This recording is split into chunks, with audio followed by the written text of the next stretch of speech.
Hey. I forgot to tell everybody be all energetic and stuff because it's ridiculous after that intro. It is pretty cool. Yeah. Next time we need to be like, yeah, up in the or something. If only that was like recording us just before that went live. Right. And they would have seen all of that. About 30 seconds before we went live, you said, does everybody have something to write with? And we just panicked and ran around. Yeah. It was fun to watch on this side, guys. All the good stuff happened right before we hit live. So this is the full 42, and we talk about all kinds of things, mostly board games, but also other geek stuff. Maybe we'll digress today. No. And today, as you can see, we have two new guests. Why don't you guys introduce yourselves? Donnie? Oh, I'll start it out. All right. I'm Donnie Coleman. I am one half of Concept Medley. I have been designing games with Corey for, 4 or 5 years? Not that long. Yeah. All right. Yep. Yeah. I am a software engineer, front-end software programmer, coder by day, and at night I design board games, play video games, or right now just one video game, Overwatch. Yeah, that's about it. Yeah. So I'm Corey Andelora, the other half of Concept Medley. It's just a design, company that's what we call ourselves when we do our work together. So I've been designing a little bit longer than Donnie, probably 9 years ish. And I think we work together outside of designing. And so there was a contest, and we decided to kind of like put our powers together to do a game for it. A little game called Capital Vices. We ended up throwing it on Kickstarter to just kind of get a feel for the industry. And it funded and it did well enough, but that was just kind of our jumping off point, and we've done a few more things since then. Cool.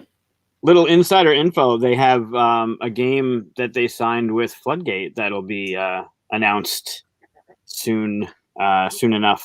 Can't really say much about it, but it's pretty unique, and super excited that we got them on the team. So. Cool. Yeah, we're thrilled. We're super excited. It is tough because we can't say a ton about it, other than it will feel like a Floodgate game. That's about what I can say. Very unique. That is the thing about this industry, is that you are constantly having to close lip about whatever you're working on, whatever you're getting signed, and all that stuff.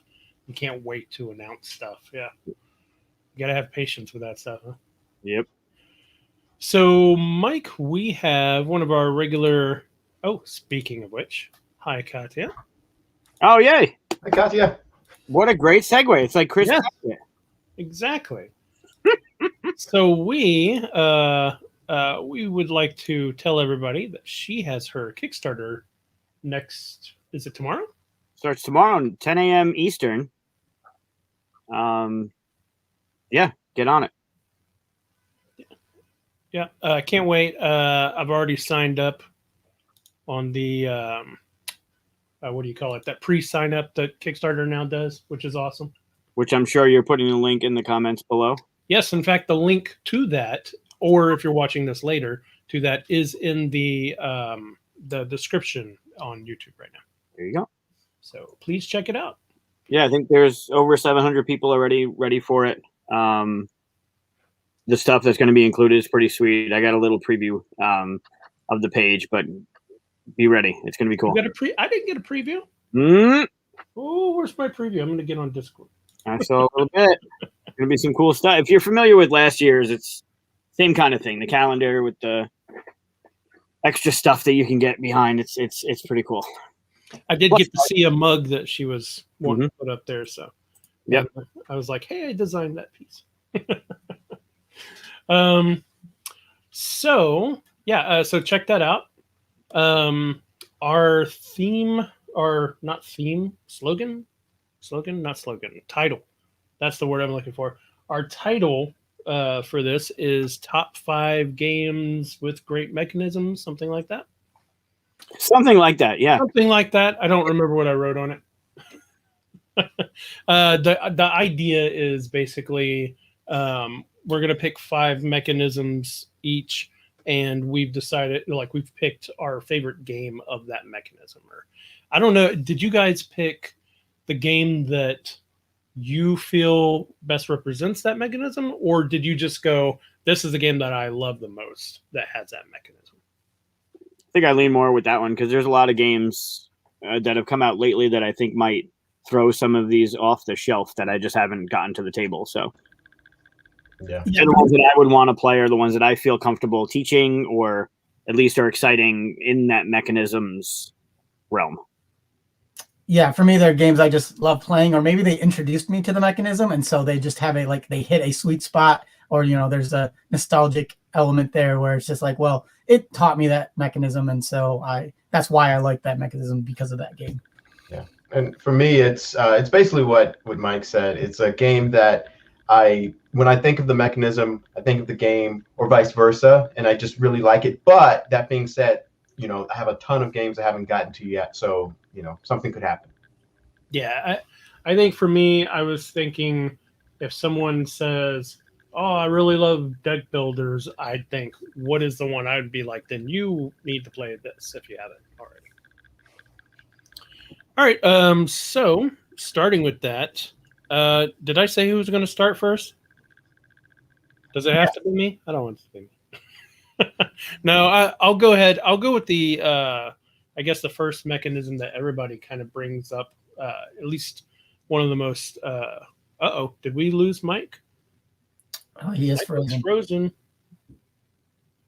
All right, get all your insults to Mike out of the way while he did have some internet. He did have some internet issues before, so we'll have to skip him if that happens. Luckily, I got you guys to talk to, though, and that's the real sauce. All right, so the mechanism I'm going to start off with is worker placement. Okay. And the one I picked was we really lost him. Oh man! Let's see if he pops up on Discord here. That's the problem with doing live shows, but that's fine. The game that I picked for worker placement is Dwellings of Eldervale. Have you guys played Dwellings yet? Are you just making up for last week? No, I'm not. I already knew this would be on the list. I even said last episode, or I told him privately, I can't remember, but I did tell him, like, one of the reasons why I was comfortable leaving it off of there was because I knew it'd be on this one. I haven't played it yet, but I really, really, really want to. Have you played Cryo yet? No. I haven't, but a friend of mine has really got me excited to play it next month, June. So yeah. Yeah, Luke Laurie, I know he co-designed that with Tom. I can't believe I'm forgetting his name. But he co-designed that game. But Luke Laurie also designed Dwellings, and they both have this interesting thing with worker placement, where most worker placements, when you place a worker, eventually you run out of workers and then you pull them back. Oh, there's Mike. Oh, he looks upset. There's upset Mike. Oh boy.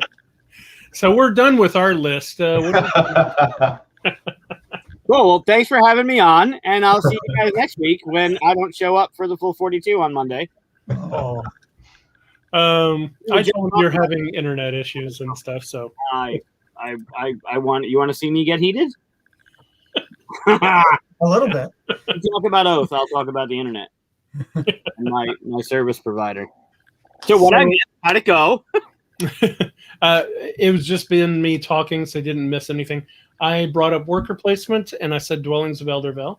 I told you last week that I already had that on a list for this week.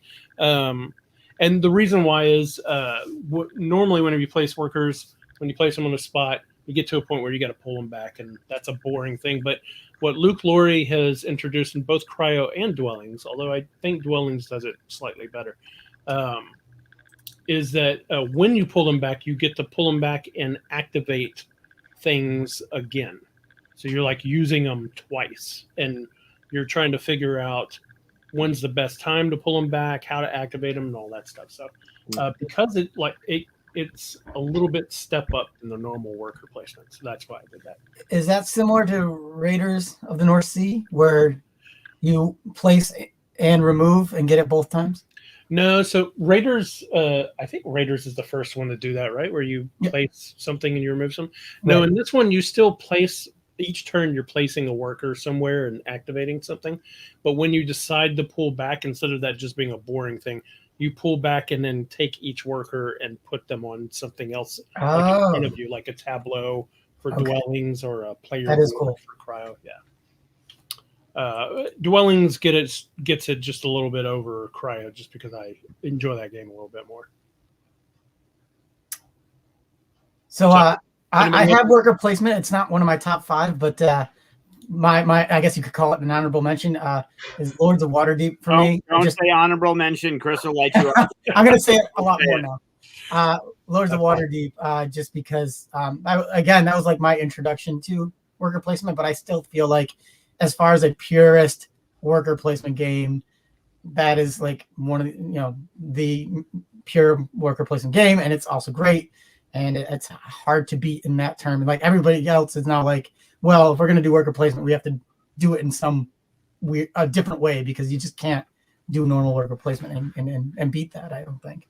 I feel like it pulled in a lot of new people to worker placement just because of the theme, right? Well, that was a funny thing, is like the theme. I was like, I don't know. I'm going to say a bad thing. I don't do Dungeons and Dragons. So, on the remove button. I know. I'm waiting for that. But like, I love that game. And I was like, okay, this is great. Oh, that's great. Anybody else pick worker placement, or just had one an honorable mention? I picked worker placement, but I don't want to use the same thing that you guys are using. Huh. Okay. So you're not going to say what it is? Well, I mean, like, I want to make sure that mine are different than what you pull. Like, what's our favorite worker placement? Okay, what's our favorite this? Yeah. I did have worker placement on my list, and I did want to put down Lords of Waterdeep because it was my intro, but there was a game that replaced it for me. And those that are fans of the show already know what I'm about to say. It's Chris's Asking for Troubles. Thanks. I would prefer to play and teach that than Waterdeep, just because of the bump mechanic. I think it's easier to learn because there's the how to teach it kind of thing in the back of the rulebook, which is awesome. But I think the bump mechanic is a little bit more forgiving than Waterdeep, because it can really be frustrating when you want to go to the plinth, or you really need that one extra purple, and someone's like, I know you need the purple, so I'm going to go here. And there aren't any of the stores that have been purchased that will get you the purple. So I think, as great as Waterdeep is, and I believe in the same thing, I would never turn down a game to play it, but I think Troubles did it better. Your PayPal payment is in my phone lit up. I saw it. You were a few dollars short, but it's okay. Well, I mean, it was kind of short. I mean, yeah. All right. So that was actually my one. So Mike, what's your one? I'll throw this out because, I mean, it's probably known. I went with dice drafting, and I went with Sagrada. I don't think there's another game out there that does it better. Nice. No argument. Especially if you add the 5/6. Adding the 5/6, the private wheel, just ramps up that puzzle. The puzzle is great to begin with, but throwing that 5/6, the private wheel gives you the 10 dice immediately. So you know half of your window from the start of the game, and getting those into that. Oh, yep. I'll teach that throughout the whole con. I'll bring the big orange box. Ooh. Hopefully we'll have the big orange box, Mike. Yeah, that's true. Yeah. Hopefully. Yeah, so knowing half the puzzle at the beginning of the game just totally changed the puzzle for me. And I think the way that works, it fixes the snake draft. You can play it up to 6 players. It doesn't take too long to get back around. I think that game is just solid front to back. I didn't pick any dice drafting games, only just because I can only think of just a few of them. But you're right, Sagrada was the first one I thought of. Well, there is this sweet little Batman game that's dice drafting, but it's more dice allocation than dice I drafting. haven't played that one, so Our guests have. I kind of had my one of mine was dice placement, but the other half of taking the dice, what you do with it, and I put Sagrada for that. That works. Yeah. Yep. Yeah, the restrictions are just. I mean, it's usually around turn 6, turn 7 where you're like, "What the hell did I do?" Right? Yeah. It's almost automatic every game. You don't want to screw yourself by placing in a corner with too many restrictions. You want to get the restrictions out of the way early, but you're kind of at the mercy of the dice and the people that are drafting. And there's just so much about that game that's, regardless of this thing here, that game has been my favorite, probably most played since I was looking at it in a prototype form. It just hit. Everything about it hits. So, yep, Sagrada. Oh yeah, there you go. Yeah, I've got all the Sagradas like over there. You Sorry. can't really see it because I have to move the camera, but Love it. they're always there. mine's in the other room. Yeah, it's a staple. I mean, it should be in everybody's collection. It's easy to teach, right? I mean, you can bring that out to people that don't play games. It's just front to back, the game's solid. So. Donnie, what's your one? So I tried to. I want to preface this by saying I tried to go with mechanisms that I didn't think other people maybe really go for. There's nothing wrong with worker placement, for example, but that's something that I think immediately springs to a lot of people's mind when they're asked this question. So I tried to go with sort of off the beaten path. So my number one was I cut, you choose. Ooh, I have that written down here actually, but Oh no, it's not one of my 5. Oh, okay, good. But so I went with Tussie Mussy. Ooh, Oh, Yeah. That's a good one. Yeah, because I've always been intrigued by the idea of I cut, you choose, even before I was into board games. And so finding a game that had that as a core mechanism was just awesome, because it's a fun game, it's a light game, but still I love that that tension of, oh man, what do I do? Do I do this? Do I do that? So I like games that sort of put the tension inside of the player, Mm-hmm. Mikey's gonna like our game. Yeah, I think we might have just found a playtester for. That's actually what I wrote just for fun self-promotion. Is the game I actually wrote the game that we are working on is my favorite. I cut, you choose. Donnie, what's that other game that I actually gifted Donnie? The I cut, you choose. Are you talking about Jixia Academy? No, the other one.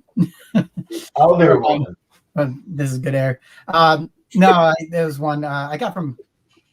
I picked it up somewhere, but I gave Donnie one. It's pretty good. I think that what happens and why Tussie Mussy is good with I cut, you choose is because the I cut, you choose is quick, and so when there's a lot of things to cut and a lot of things to choose, and then you have multiple players that you're cutting between, that's a lot of AP. So I think that's why Tussie Mussy works really well. It's like you're only picking between 2 cards, right? Which one you keep and which one you give away, versus lots of cards. Yeah, so what you're talking about is Skyward. Thank you, Skyward, which is a fun game, but if you go more than 2 people and you're cutting for cards for 3 people, it's a lot of cards to go through to decide, well, which pile am I going to put this next one in?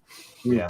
That is one of our concerns, because as far as I know, our game goes up to 4, maybe 5. We haven't tested that, but we're beating it, so we can make it go to whatever we want. Yeah, we were test playing it this week, and I said I am worried a little bit about the AP because, but we'll see. You'll get to tell us if it's got too much. Awesome. Yeah, that's Donnie loves I cut, you choose. I'm not surprised he brought that up. I like it. Corey, you're number 1.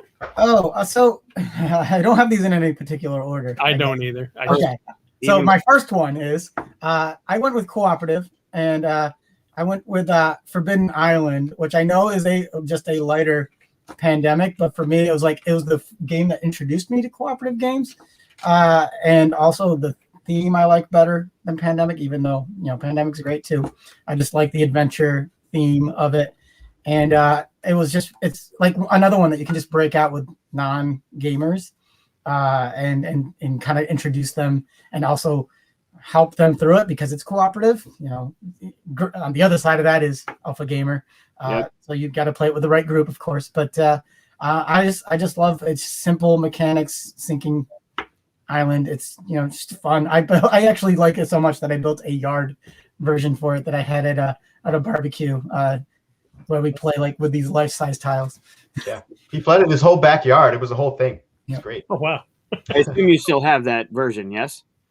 Yeah, I have to redo some parts of it. It got a little bit destroyed in its usage, but yeah, I still have it for sure. Think you could redo it by November? Well, here's the thing: it literally hooks up to a hose. I have this like PVC contraption where when the water rises, the water level goes up, and you pick the next tile out that pops out. So I could make a well, you could do it out in your parking lot, I guess, but sure. I could maybe make a non-hose version of it. That doesn't sound as fun. I want Mike in the middle. It is definitely one of the cooler parts of it. I mean, there is a pool, right? There is a pool. There is a pool. I forgot about that. You can do it in that little area by the pool. Yeah, there you go. Absolutely. All right, Corey, you want to bounce back? Yeah. Okay. So the next one on my list, I'm going with engine building, which I guess is kind of a broad term, but I'm going with Gizmos by Phil Walker Harding. Again, it's one of those kind of introduced me to a medium to lightweight engine building. It plays fast, which I like, and then just the way that the chain reacting of like this ability bounces into this ability, bounces into this ability is really satisfying to let the game ramp up as you play. And again, for an engine builder, it's very accessible to like a variety of players. Yeah, I had written down, it's not one of my 5, but I'd written down engine building too, and I did Deus. Has anybody played Deus? Mm-hmm. Good one. Yeah, it's a really good game, but it's one that a lot of people haven't heard of or play. I think it was a Kickstarter, and then it just kind of went away right after that a few years ago. But it does this great thing where you build stacks of cards on top of each other, and every time you build a new one, it triggers all the ones below. So it's really good. Anybody else have engine builder? No. All right, Donnie. All right, so I didn't actually know what to call this, but it's a combination kind of bingo and follow mechanism. So, and the game is Tiny Towns. So the thing I like about it is that I get to choose what I want, and everyone has to follow. Nice. That sort of thing. That's kind of like the what is it called? Sort of like San Juan or Lost Empires, where you choose the action, everybody else gets to do that, or they do the lower version of it depending on the kind. Yeah, I don't know what that's called. Tiny Epic Kingdoms has that. Yep. Tiny Epic Quest, kind of. Yep, with the movement. Yeah. I like that one. Yeah, I played a Last Light coming Gray Fox game does the same thing. It's pretty cool. And I know I can say that because Roy said it earlier. Roy Kennedy, who's the designer, said it earlier in a live Q&A, so I can give that away. Nice. All right, Mike. All right, I'm gonna go with. Yeah, I'll do roll or flip and move. Flip and right, not move, not roll and move. No roll and move. That would have been surprising. No. I got 2 on here, though, man. So the roll and right, flip and right category.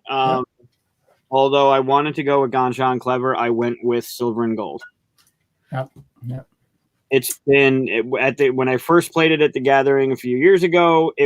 I played it constantly. I want to play it again. I want to play it again. It's one of those games. You're up and playing it really quickly. Everyone's participating, and it really hits hard. That game came out just before like the big ramp up of all the roll and rights and stuff, right?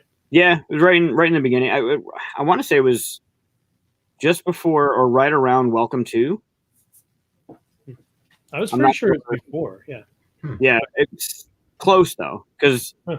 Gathering was April, and then Gen Con I think was it was somewhere around there. But yeah, if you haven't, I know we talked about it earlier, but if you haven't played it, Chris, you need to play it. Yeah. I also feel like it wasn't available in the U.S. right away. I think I remember it being released overseas at first, and then eventually made it here. Correct. It's language independent. I think it was German only, and then Pandasaurus grabbed it. Yeah. Who's the original? Not going to waste time. But yeah, it's fantastic. Yeah, we don't give credit where credit is due on any of these games, so why start now? Well, Philip Walker Harding is got 2 in our top 5 already. That's true. Mm-hmm. So I'm going to start with, or I'm going to go my number 2 with deck building. And I've said this before, Path of Light and Shadow is my favorite deck builder. Are we going to get a rant from you? What was that? Are we going to get a rant from you? No. Okay. There, maybe. The game's great. Best Sobel art, Jonathan Gilmore. Actually, there's more designers too. I shouldn't just pick out one person out of it, but the best thing about it for deck building for me is it does the best job at promoting or culling your deck, which is a really important thing with deck building as far as I'm concerned. Yeah. And it has area control and stuff like that, which actually I'm not a big fan of, and that's how I know it's like a really good deck builder is I forgive that kind of fighting over area control stuff and still want to play it all the time. So if you haven't tried it, check it out. He's Mike's asking if we're going to get a rant because there's a Kickstarter out right now for the expansion, which I'm not a fan of looking at. So not to turn that into a rant. So we can move on. Our viewers are asking for it. What? Oh, okay. Also, Peter, you should play Silver and Gold. He might have. Doesn't look like you played it. Still in plastic. So Like anytime it goes on collection? Target, I grab it. I have 4 copies of it. I feel like it's on sale like all the time at Target or something. I've never seen it at Target. I would have grabbed it. Yeah, it's like $7 or something. It's Well worth it. Yep. Absolutely. Okay, just to voice the little bit of issue I have with the Kickstarter. Here comes. No. It's not a big rant. I'm not going to get negative. All I'm going to say is that they didn't use Best Sobel art. They used someone else's art. It doesn't match up. It's not as good. It's still good art, but it's not as good. And it's going to look weird with my other cards and stuff. It's a deck builder. If I'm holding 5 cards and 4 of them are like amazing art and one's like okay art, it's going to stand out and look weird to me. And then also all of the expansion is, how when you get an expansion that's good, it feels like it's like mesh the mechanics or mechanisms together. And it feels like it flows all together. Like you can't avoid the whole thing. Like if you play Lords of Waterdeep and their expansion, right? The Scoundrels. What are you writing, Mike? If you play that expansion, it feels like it's part of it, right?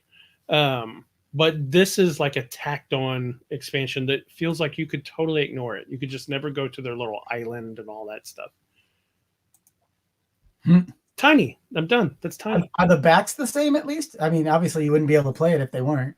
Oh, I'm sure the backs are the same. Yeah. It's just, yeah. I almost want to share screen so I can go into it, but I did say tiny rant, so I won't. But if you look at if you look up the game on BGG, you'll see Best Sobel's beautiful artwork. Yeah. And then if you look at the Kickstarter, you'll see the difference right away. Right. It's not just because I'm picky, and I am picky about artwork. But oh boy. Right. One of my topics is best campaign game, and it's Oath. So we'll get into that later. No, one rant per. I already did that rant on another show. Okay. Are we bouncing back? I'm doing one now. Yep. Doing another one? All right. So, auction. Ooh. That's the auction game. Anybody do auction? No. For me, it is Cyclades or Cyclades, depending on how you say it. I still love this game, but basically, I love the idea that you can, on your turn, you bet like, okay, I'll bet 2 to have this ability or use this power. And someone else can go, well, I'm going to bet 3. And you have to go to some other power. You can't just go 4 on that same power. So you go to another power. And then if you go to somewhere where someone else is, they could go and unseat that person. And then you could get unseated. And it just kind of bounces back and forth until you've all paid too much for what you're doing. It's a really great. And one of the best things is whenever you're thinking, if someone outbids me here, I can't win this turn. But next turn, if I save my money and just do the little thing, then no one will be able to outbid me. And some other people are thinking all that stuff at the same time. So, Interesting. have you guys played Cyclades? No, Not yet. not yet. You mentioned it, and I jumped right on board. I mean, I got the Titans expansion. I got all the stuff. It looks fantastic. Yeah, I want the Titans expansion. I don't have that yet. When you say auctions, I think Vault Wars. I think it's one of my favorite auction games.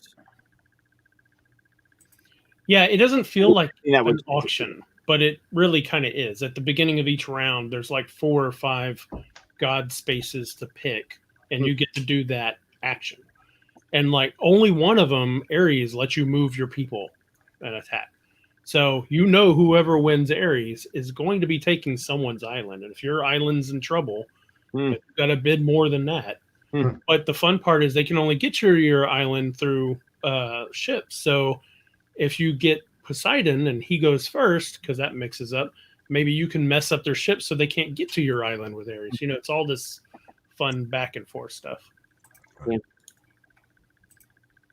Oh, that's true. Vegas Showdown is. I only played Vegas Showdown once, but I haven't played that one yet. Mike. I'm going to see your deck building from earlier. Yeah. Which it seemed easy that it would be Star Realms. If anybody said deck building and not Star Realms, I'd be shocked. But I'm going to go with bag building because apparently they're the same friggin' category. Which I'm going to go on a rant for a second. There's no dexterity category on BGG. Like, how is that not a thing? Is there not? I Nope. thought I saw one. Nope. There's no There's a lot of mechanisms that are lacking to be able to search BGG, actually. There is specifically flicking, There is. That's what I saw. Yep. but not dexterity, which whatever. So bag building, I got my number one is Quacks of Quedlinburg. Yeah, it's so like that. It's almost push your luck, but man, the ability to control that bag, and then you're like, I just want one more. There's no way it's going to be the 3. There's 42 things in here, and there's the 3, and you're like, well, there it goes. It's so great. Never played it. Oh, it's great. That's wild. Yeah. I know. It seems like everyone in the world has played it. I haven't even seen a box of it. I haven't seen it to buy it. It's I guess awesome. I can try to find it somewhere, but Oh, Chris, there's this thing, although it doesn't work often enough for me, there's a thing called the internet, and you'll probably be able to find it on there. I just know a guy that has it, so I play his copy. Wait, me? Yeah. Me? Okay. I know a guy.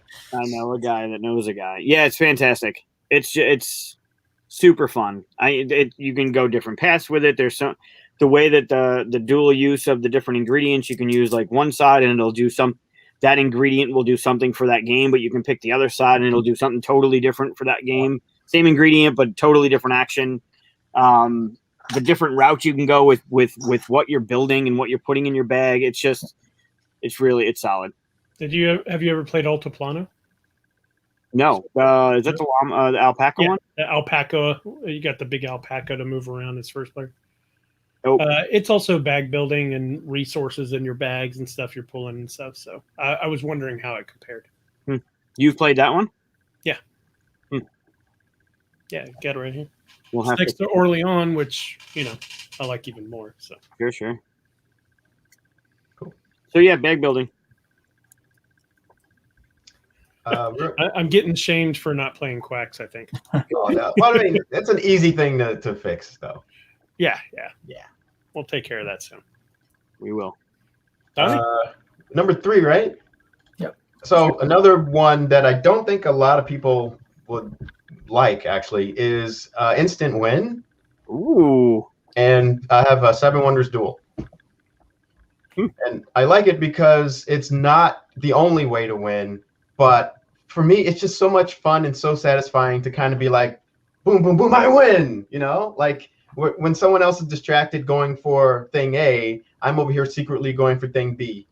And it's just fun. Like I actually don't know of many other games that do that. I created a game that does that, but it's, for me, part of the fun of Seven Wonders Duel is, again, that inner tension of, am I going to go the normal route, or am I going to try and, go for this other thing that probably won't work out, but it might. Do you also count games that are like the first person to get the 10 points kind of thing? No, I was specifically kind of trying to go for something that's like, there's the tried and true route, but then there's the long shot route as well. Yeah, because I think the regular way to win that game is, if it goes the length, it's whoever has the highest score. Yeah. I actually have that down as as an extra, but for a different thing. I put it down for pattern drafting. That game, there's a number of games where there's pattern drafting. You build a pattern with the cards and then you draft off of them. And I think it's really good for that reason too. Yeah. Is that actually but they don't have dexterity, but they have that. Unbelievable. There's like 3 games that are like that. Oh, wow. And I think I own them all too. The butterfly, or the Fluttering Souls, yeah. Fluttering Souls, yeah. There's the King. It's a smaller game. It's like a Egyptian themed one. It's King something or whatever, but it has like a pyramid built out of cards, and you draft that way. I can't remember. There's that AEG one with the chocolates too. What's that? Truffle Shuffle? Yeah. That was up for Game of the Year last year. It was something, yeah. Something. So the more you know. All right, and Corey. All right, so I'm gonna do a different kind of a subgenre here of building, tableau building, which actually happens to be my favorite mechanism in general. And I'm putting Res Arcana there by Thomas Lehman. I love that game. I love that you're stuck with X cards, and you just got to figure out the best way to use those cards. And then just the other part I love about it is you're just taking one action at a time. So you're just hitting back and forth. The player's turns are really short, but you're doing a lot with your tableau in front of you each round. It's super fun. I think Peter's asking if Glory to Rome or Innovation count in the last one. They're a little bit delayed. I haven't played Glory to Rome. Has anybody played Glory to Rome? No, it's on my hunt down list. Good luck with that. I know it's expensive if you find it. The regular version is. I think you can find the clamshell easier. I don't know if that's the right word, but less expensive. The Res Arcana, going back to that one, because I played it with Corey a lot and I love it too. That one had an expansion that really meshed really well with the game. Like it could have come out at the same time as the normal game and you wouldn't know the difference. But I like it so much because it feels like there's just more of the game that I love when they add. They had an expansion. I need to get that. There's a second one coming out soon that I can't wait for. Perils of Perot or something like that. Yeah. Is the expansion in English? The Lux, yeah. Tenebra, yeah. Yeah, that's available here. Okay. Yep. It's great. Yeah, I'm buying it now while we're on. Yes. Wow. We got to play. I think it's also on Board Game Arena, I believe. Don't tell me that, because then I don't need to buy it. Dude. No, you just For Buy whatever it. reason, when I think tableau building, Seasons is one of the first ones that pop in my that's head. one I gave Donnie also. Yeah, Seasons is great. Oh, That's good. And of course, Dwellings of Elder, since Peter's in the chat. has anyone played? It's a one. I'm gonna screw it up. It's a Wonderful World. It's a Wonderful Life. No, Yeah. I keep seeing it pop No, up. it's It's a Wonderful World. a wonderful world. Yeah. I played that on Saturday. But we're not to the what we've played part yet. It's that kind of building, right? Where Yeah. the pattern building, where you're trying to figure out how to get them, and you know what order they're going to come in. Yeah. I liked it. It was pretty good. Very cool. I won't jump the gun. That was Corey, right? So bouncing Corey again, right? Oh, back to me. All right, so I'm gonna switch to like a category that maybe nobody else has. Programming. Ooh. Oh, I put Colt Express Oh yeah. Great. because programming is one of those games that people, you could have a great experience or a terrible experience because if your program doesn't work out, and I think Colt Express does a good job of making it fun when you screw up, and not feel so bad because it's a quicker game, it's lighthearted, and you can bring in people and have a good time, and it plays a lot of people. You can a bigger group can play it. I don't have it as my top 5, but I have it written down here, and it's Colt Express for program action. So yeah, totally agree. Yeah, I thought it was hilarious whenever programs go bad because I'm punching thin air and then I'm running into a space and there's nothing there, and you can almost hear like the old timey as people are like Totally. running around doing silly stuff. Yep. But I have seen people get mad at it. Just Yep. feel like, oh, you messed up everything, and Yeah. My very first programming experience was with Robo Rally. Yeah. On my first turn, I drove off the board and had to sit there an hour and a half while everyone else played. Robo Rally. Yeah, I don't like that for that reason. It's that you could sit there forever, but Colt Express just has you just keep going and stuff. It's ridiculous. And you still might win because you might, if you get that big bag of money, Right. you pull it off still. That's I what we don't can think go. I've ever won that game. Was it last week that we had Lance in the chat going off about player elimination or something? Yeah. Yep. That's the exact reason why there are certain games that do it well. Yeah. Man, like that is just like, what do you do for the next hour and a half? Like go make coffee, order out, go pick up pizza for the rest of the crew that's having fun. Like, what do you do at that point? You went to go play a game and you had to sit there for an hour and a half while everyone else got to enjoy the thing you went for. Like that's just, Yeah. Obviously, Lance isn't in the chat this time. Otherwise, he'd be defending it. He might just be creeping though. He might be waiting for the opportunity. You never know. All right. Yeah, I totally agree with that. Anybody else have programmed actions? I do not. Nope. All right, Donnie? All right. So I already mentioned dice placement, and it was Sagrada, but my backup was Role Player for dice placement. Sure. I very recently got that game, and I love it. Just because, well, the game itself is great. How thematically it makes sense, because I dabble in D&D, so for me it was just like, wow, this is like gamifying a part of the experience that I wouldn't think could be gamified. Mm-hmm.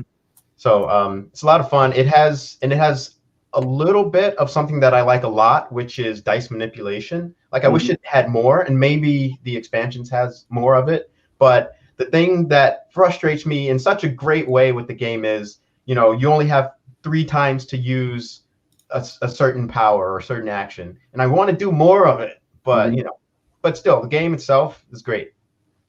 It really is a solid game. I like the choice that the players have with, I really want to go first right now, but I really need that yellow 6. Yep. The one thing that falls short in that game is that you make this sweet character with all these kind of, I triggered this and I triggered this and I got max point, and then there's nothing, right? It's just end game, and now you have this sweet built character and nothing. And I think what they did with the expansions really makes that game come around full circle, right? You build up your character and you get to like do something with that character. I think that makes that makes it even better because the game's good, but then at the end it's just like now I have this sweet character that I want to kind of do something with, and all right, let's just wipe it and do it again. Like I was going to ask if anybody's played the expansions because I haven't. I only have the base game, and we've gotten to that point where we've played it enough to where we're almost, like our scores are almost even because we're able to max everything out. We've learned the game basically, and we're waiting for that next step. So I think is it the Monsters expansion that lets you? Monsters one. Yep. So yeah, I need to get that. It's kind of like, have you played Dice City? Yeah. By AEG. Yeah. Have you played Master's Trials? No. So it's the same thing as Dice City, but it's cooperative, and you get to fight something at the end. So it's worse. No. No. Well, you don't like cooperative. No, not really. I don't mind cooperative if it's got hidden information. Yeah. But if you don't have hidden information in a game like Pandemic or something like that, then you got your alpha gamer problem, and I am the problem. So I don't play those games. So that's I can't wait for you to play Batman. I can pull it back because I'm self-aware, so I don't do it. But Okay. We have that on camera now. I had dice placement only as a backup, though. I put Steampunk Rally because I enjoy that one. For I think what's cool is you can like double or triple the actions based on how high the value is. So there'll be these spots where you place the die and you get the action. So like for example, if you need a 2, but if you put a 6 there, you get it 3 times. The problem with that game is there's this. The problem with putting a 6 is you have to vent the dice to get them back off. So the bigger the number, the longer it takes to vent it back off. So you have to make that like, do I want a low thing that I can reuse easily again next round, or do I want to burst it and then have to struggle to get it back off? Right. Have you played the Rally Fusion yet? Yeah, we did finally play that. Is it better? It's more the same, but it adds like a couple more cool things. So I think it's the kind of, again, to Donnie's point of expansion of it gives you more of what you like instead of trying to like completely change the game. Cool. all right. Whose was that? Was that Donnie's? Yeah, that's mine. Okay, Mike. Me? You. Sweet. What are we on, 4? 4. Yeah. Yep. What to go with? You're supposed to. Huh? You're supposed to already know. I mean, I have a few, right? I just want to make sure you guys aren't going to do what I have down here. How about Moncala? Does anybody have a Moncala in there? No. Yeah, I do, but I wasn't going to mention it because the first thing that came to mind was really the only thing. Which is? I don't want to steal your thunder. This is your part. Do it. I'm asking for it. 5 tribes. Yes, 5 tribes. Probably the best.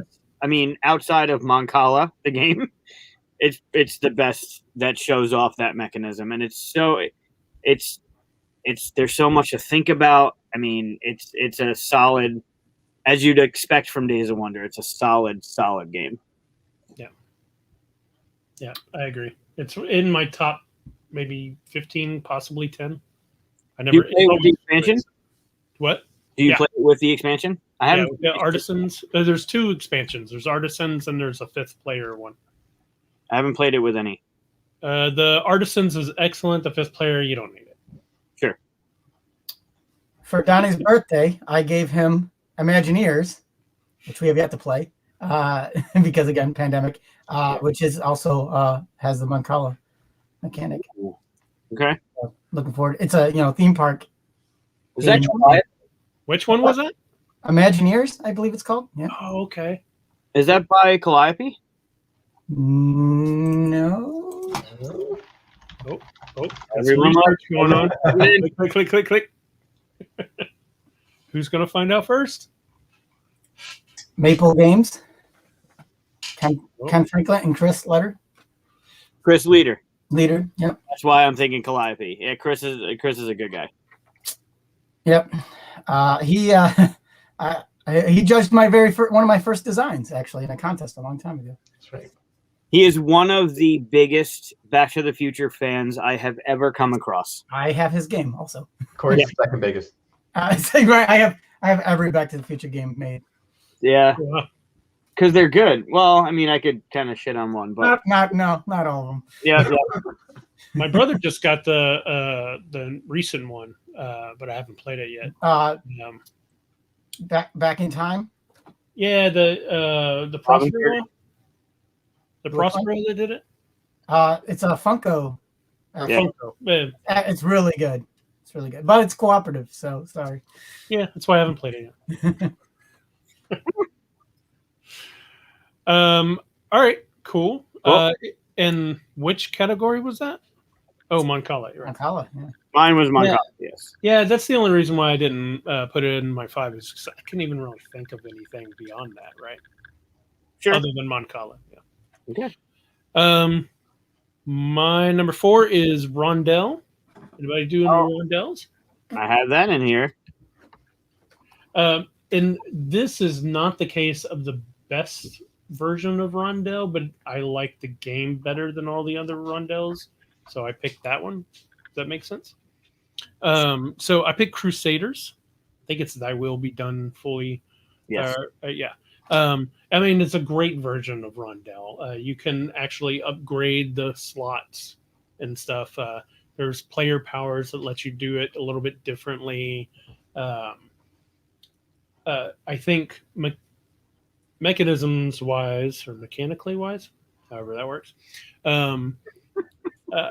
I think Trajan actually does a better job of just Rondell. Sure. But I enjoy Crusaders more, so I made Crusaders. Sure. There's also a few games that surprise me that come under Rondell, but I'm like, yeah, you're right. Like Teotihuacan. Yep. Is that how you say it? Because the whole board, and you're kind of sharing it, right, is a Rondell. So that's interesting. Yep. But yeah, anybody play Crusaders? No, but for Rondell, I'd have to say Trajan does it better. However, my Rondell pick was Glenmore. Haven't played that one. Very good. Oh, what about Glass Road? Have you played Glass Road? No, I haven't played Glass Road. They have an interesting Rondell where it dictates all the resources. Like if you buy, it's a market kind of thing. So if somebody like sells too much of one, it pushes this Rondell mechanism and it pushes the other things into higher bracket. Like it adjusts the market basically. You ever play Palaces of Carrara? No. Or Palace of Carrara? We are missing each other on every game here. Yeah, it was hard to get in English for a while, but I think it does the same kind of thing that you're talking about with the resources being like pushed into not more expensive. I think they're less expensive, but that one's Donnie, Corey, either one of you play some Rondell games? One that came to mind when you brought it up was Colors of Paris that we played, which was sorry, I stomped on Donnie was going to say it. That was pretty fun. Actually, surprised I liked it as much as I did. Yeah, we played that at QSCon, right? Yep, we did. I still think the game's a little broken if you go with the rules and you get those black cubes because it's too overpowered. Yeah, I vaguely remember that. I think there was like advanced rules that like we didn't play that we probably should have that make it even, kind of crank up the strategy though. Can't believe you used the B word, like broken. Yeah. Against the game. Ooh. Yeah, I played it first at Dice Tower, I think with Bobby, and we had a problem with the way that worked, and we actually called it out while they were teaching it. And they were like, no, like that's not the thing. And we were like, yeah, that's the thing. And then we played it again. I don't know if it was that the same weekend, but or if it was at QSCon. And we do something that Chris really loves. We house rule it where that's not a thing because it's broken. To us, it's broken. If you go that route, you'll win. I've pulled back a little bit on my rants about house rules. You know that. Mm-hmm. So I'm just trying to poke the bear. I will judge you silently now. I don't do it. Sure. I'm trying to poke the bear. I've only used the word broken twice on 2 different games. And it's very rare that I will do that because I feel like it's probably the worst insult you could give a designer. Like your game is broken, and you're not only the designer but the publisher, the developer. Because it's got to go through so many steps. Sure. So I gotta feel like I like really need to be sure on that. But I've told the designer to his face once, this is broken because of this, and he was like, I was like, yeah, and he couldn't argue it. So Wow. Yeah, so would you use broken? Would you use overpowered instead of broken? yeah, for me, if you say broken, that means the game is not playable in a certain scenario. Okay. Right? If it's just overpowered, that I'd say that about a lot of things. But. So then the game isn't broken. That strategy is overpowered. And, I mean that kind of thing could slip past anybody, right? I mean, Scythe, over a year of play testing. He would like advertise it. How many times is it being play tested? And then 6 months after it gets fully released, everybody's like, these two things are overpowered, right? He was like, yeah, okay, you're right. So, I mean, that can slip. I think Clank has the thing where you can race for the big treasure and race back out and try to trap everyone in. That's that's like a strategy that everyone knows about now. Mm-hmm. Yep. That's a great game too. Geez, talk about a good bag builder. And a deck builder, right? So. Yeah. Man. I forgot about Clank in this list, but you're right. It has a lot of good stuff to it. Yeah. Another game that I bought hoping to play, and then it's still in the wrapping right now. The space one, though, right? The space one, right? Clank in Space. I've never played the space one. I've heard it was better. Yeah, I heard that it actually fixes this particular issue where you can't just race in, grab the loot, and race back out. I forget how, but there's some rule about it. Fantastic. That's a good point, Katya. For me, because I have 200 games waiting to be played, that I'd rather, instead of house ruling, just go on to the next game if I'm not having fun. But I can understand some people, like my brother has, I don't know, maybe 60 games, and he keeps it at that. So if there's a game that you would just love, if it was just this one little thing, totally makes sense.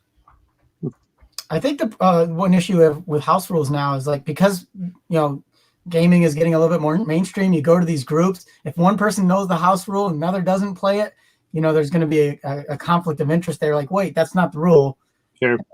Someone might be used to it and someone's not. So you do got to be a little bit careful with those sometimes. Have you ever been forced into? Oh, sorry. Have you ever been forced into a house rule? Just by the way, we're going to play this, and our house rule is this, and you're like, wait, what? No, but I got forced into an expansion before I knew the base game one time, and I didn't enjoy the game because actually, Donnie, this was at your house. It wasn't Donnie though. It wasn't Donnie. It was someone else playing Space Base, and jumped right in and here we're gonna play with these things. It makes the game better. And I was just learning the game, and I got so behind, and I just didn't have a good experience. That that could have been a me problem. But I like to coast into the base rules to get used to the game first, at least. That's fair. How do you feel about Waterdeep though and its expansion? Because I don't think I would ever not teach it with the expansion. I think it definitely depends on the expansion. There's going to be times I think Res Arcana is another one. I think I'm fine jumping right into having the expansion, and nobody would even know the difference. But I think there was supposed to be a draft or something, and I didn't know any of the tiles or anything. I had a friend made a big difference yesterday that nobody ever gets to the end of our shows, which means nobody ever hears that we have an after show discussion on Discord. So looks like Peter is volunteering to tell us a fun little story. Oh, I'm excited. He's gonna spill the tea. That's right. But yeah, that was Rondell's. Yeah. And we ended up here. Yeah, that's funny. So anyway, Rondell was going all the way back, 30 minutes. Rondell was at, and then I think we're bouncing back for our final one, right? Everybody has one left? Yeah. So my final one is, it's not that one. Oh, there it is. Hidden Rolls. Whoa. That was my honorable mention. Oh yeah, awesome. Well, for my hidden roles, I picked Study in Emerald. I don't know if anybody's played it or not, but you are either on Team A or Team B, Team Cthulhu or Team Humans, and nobody knows who's on what team. And so you're going around doing different stuff. And I think it's London. Maybe it's Paris. Oh, no, it's several different cities, Paris, London, and all that stuff.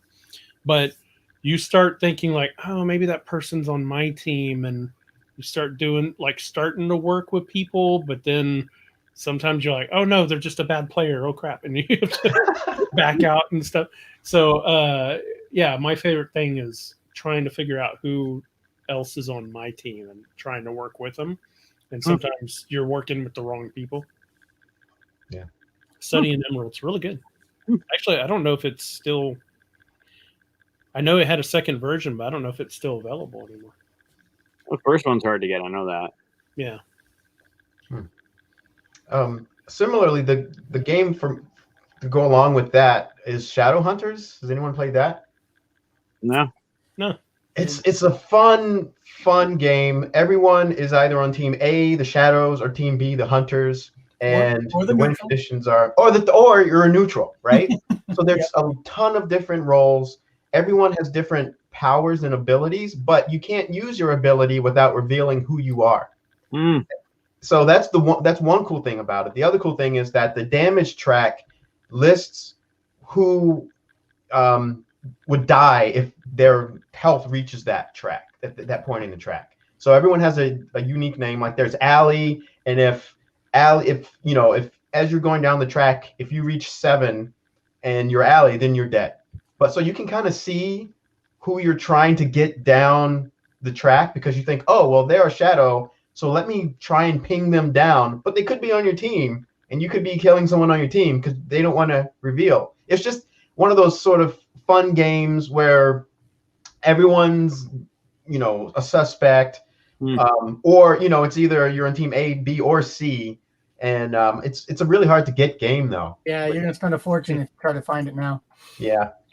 Not a lot of games really filled that role where everybody's on different teams.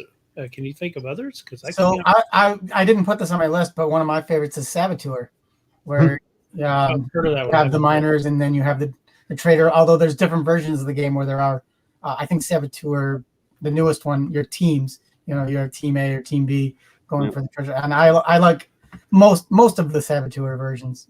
Duel, 2, they're all fun in different ways. Yeah. I guess Dark Moon would also be kind of under that. Sure. Or is that Trader? Like, are Traders the same thing? His hidden roles? Yeah, I think like Dead of Winter, right? I mean, it's still a hidden role. You don't know. There's a trader, but that trader is hidden. Resistance has hidden. No, you know the teams though. You know who's on your team, right? In the Resistance. I don't. No, you don't. No, you don't. So yeah. I played Avalon. I haven't played Resistance. Oh no, that's not true. I played it once, but I have Avalon. I like Avalon a little bit better just because of the theme. But pretty much the same thing. Yeah, you don't know who each other is, and I like it whenever it gets a little more complicated. Like, oh, I get to know who the murderer is, but if they figure out who I am and all that's double back, the old werewolf stuff. Yeah, werewolf. Katya agrees. Yeah. Dark Moon. Dark Moon is great. I don't know if Evan's watching, but Evan made a killer game with Dark Moon. Agreed. Mm-hmm. Dead of Wiener. He corrected it. It actually makes me think one time my partner Erin said it, or I think she said, anyway, we were talking about how you could make a whole game company that makes a farce of games, and you just make fun of like the most popular games, and you use your own artwork and stuff, but you're clearly like making a spoof of maybe a couple of games put together. Like Weird Al of board games. Yeah, basically, yeah. Weird Al parodies. You'd have to do it really well, and they'd have to be fun to play on their own, right? Right. Because otherwise, if that's all it is, if it's just the spoof, people won't, It's like the Mad Magazine of board game publishing. Yeah, there you go. Yeah. I mean, actually, to your point with Weird Al, the only reason why he's like the most famous of these spoofers is because his music's actually good enough to listen on its own, right? Like I listen to stuff of his just for fun anyway. I can't tell you how many times I've listened to Seagulls, the bad lip reading of Seagulls. Oh yeah.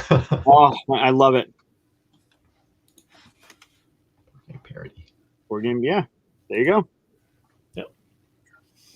Where were we? We keep going off. That was your hidden role.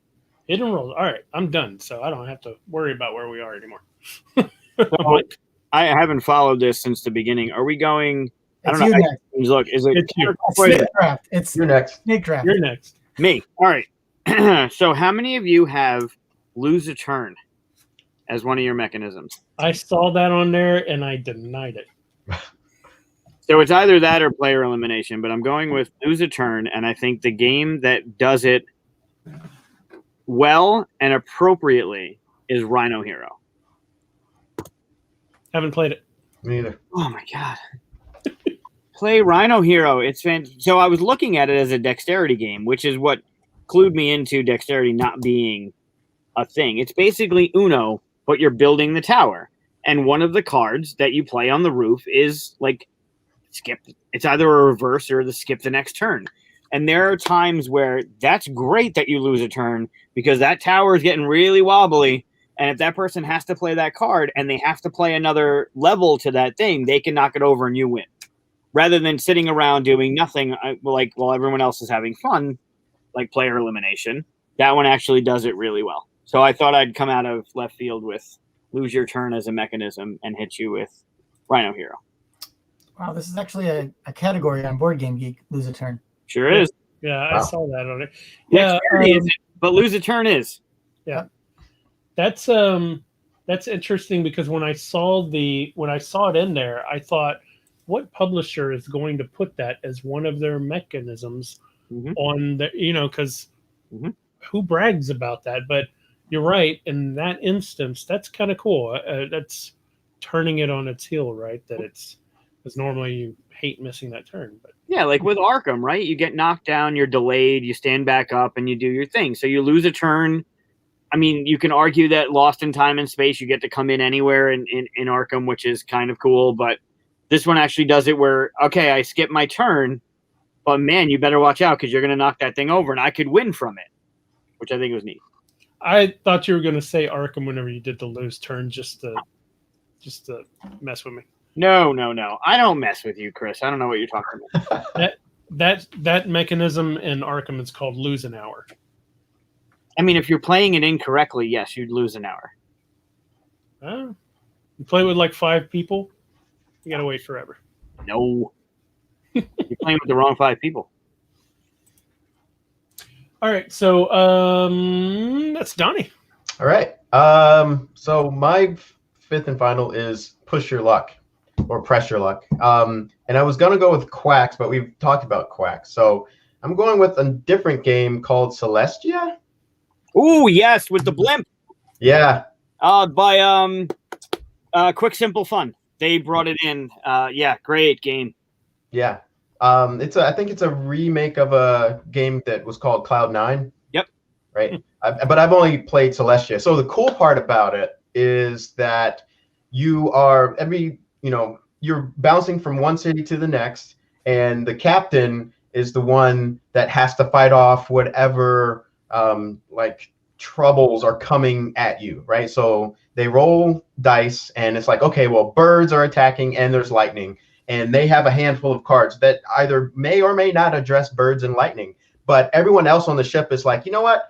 I trust the captain. Let's keep going for this treasure, or they're gonna bail out right now and take whatever treasure they can get their hands on.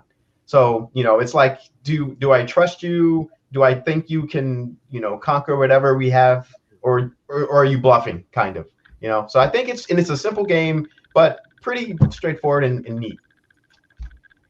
Super cool. Cloud9 is good, but Cloud9 suffered from you never want to open the box because the blimp component stunk, like the material stunk. That's funny. Not that it was a bad component. It actually had a scent to it. Had a smell. Yeah. But Celestia, yeah, it's a super cool push your luck because you can add in your bluffing.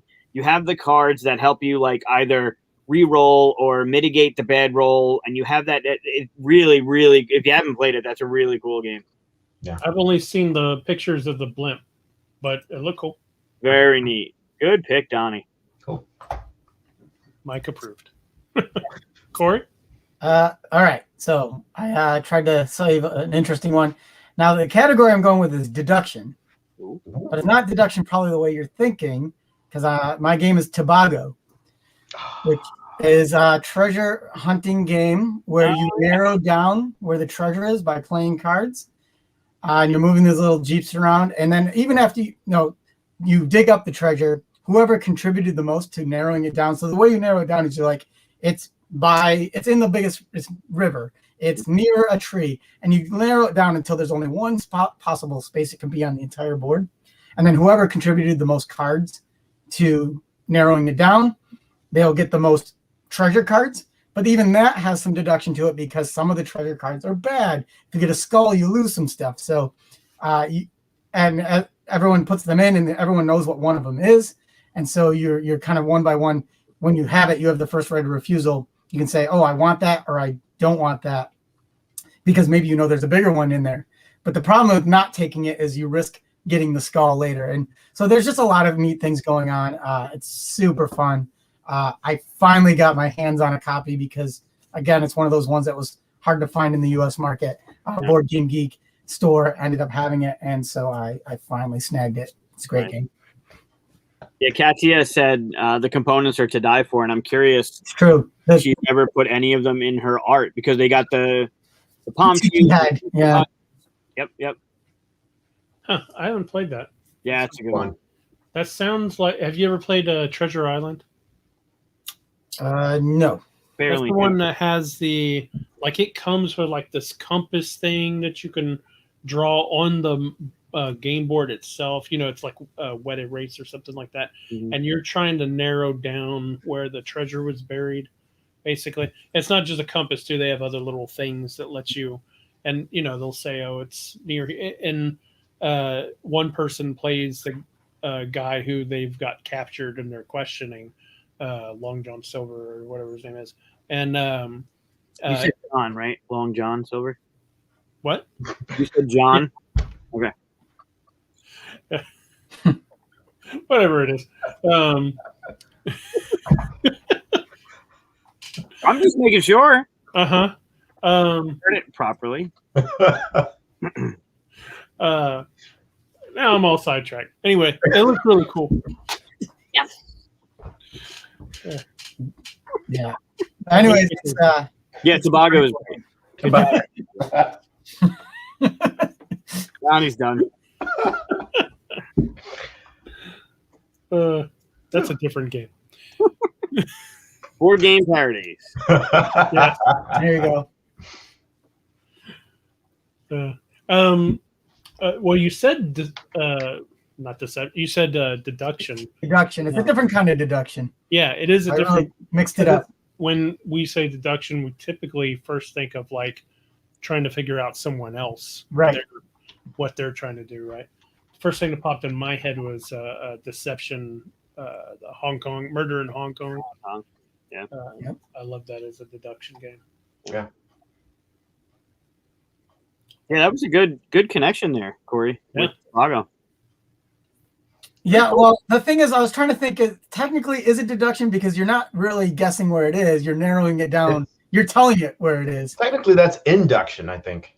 Ooh, fine. It's my favorite induction game. Nice. Ooh. There's one other game that came out called Cryptid. Cryptid is a lot mechanic. Like that, yeah. Mm-hmm. But it's a lot of fun. And Donnie and I made a game using a similar mechanic recently that we worked on. How many games have you guys worked on together or made? Jointly? Yeah. I can tell you that number. At any level of creation. Oh, wow. Any level. Well, I can say that it's at least in the dozen territory. Wow. At least. Yeah. They had one. I don't know if I can talk about it, but it was entered into a contest for a different company, and I had no idea it was them, but I loved it. And the only reason it didn't win was because it was. I think the theme was supposed to be easily playable remotely, and you needed a certain amount of dice, and we were assuming that people didn't have the dice at the ready to be able to play. I'm not. We misinterpreted the contest. So we thought the contest meant one person has to own the game, and the game could have been production level game, Right. but playable remotely. So we made a game that one person could own, and everyone else. It's an asymmetric game. We could talk about it. It's called Mission Control, where one person's the astronaut, right, and the other players are Mission Control, and they're trying to save the astronaut. And it's an asymmetric roll and write. So. The astronaut's like, hey, here's my numbers, and the other players are writing down the numbers, trying to help the astronaut. It's basically loosely based on the Apollo 13 mission, actually, where they're trying to connect a lunar module to the command module, where they had to restore oxygen. And so he's trying to just build this like tubing by using their resources. And sit down games, took a look at it. It was it's a pretty cool game. We're still hanging on to it. If there's anyone out there, yeah, that's pretty cool, actually. It was solid all around. Just the majority of the judges loved it. It just when we were talking to the other judges that were like, "Yeah, but," I'm like, "All right, fine," but it was really good. Just not because you guys are on. It was. We talked about it a while ago too. It's a solid game. Yeah, you said the same things off air. So it's true.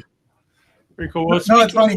He did actually say, "Oh, I really liked the game," and then I saw your names afterwards. So, which is why I didn't vote for it, because I saw it. Speaking of games that we can play virtually, you got your Just One over there. Yeah, we ready? Yeah, we're gonna play Just One. I didn't put this in the description or anything, so nobody knew. Like we're supposed to do. We're gonna play Just One. If you're not familiar with the game, whoever's turn it is closes their eyes and picks a number on a card, and it has one word. The rest of us, quickly and silently, since it's not going to be fun to watch us just sit here thinking, are going to write one word down, and then we're going to show it to each other. And if there's any matching ones, they go away, and the person who has their eyes closed then get to see what's left, and they try to guess the word. They get one guess. And we're just trying to go for most points, right? Yeah, I'm going to shuffle out 13, I think, of the rules, right? Yep. Hold on, I'm pouring a drink. Katia wants to play remotely. Actually, I don't know how she would do that. She would have to message everyone but the person who can see the words. Is it possible to just send her a link and get her on the show? Yeah, Katia, you want to jump on?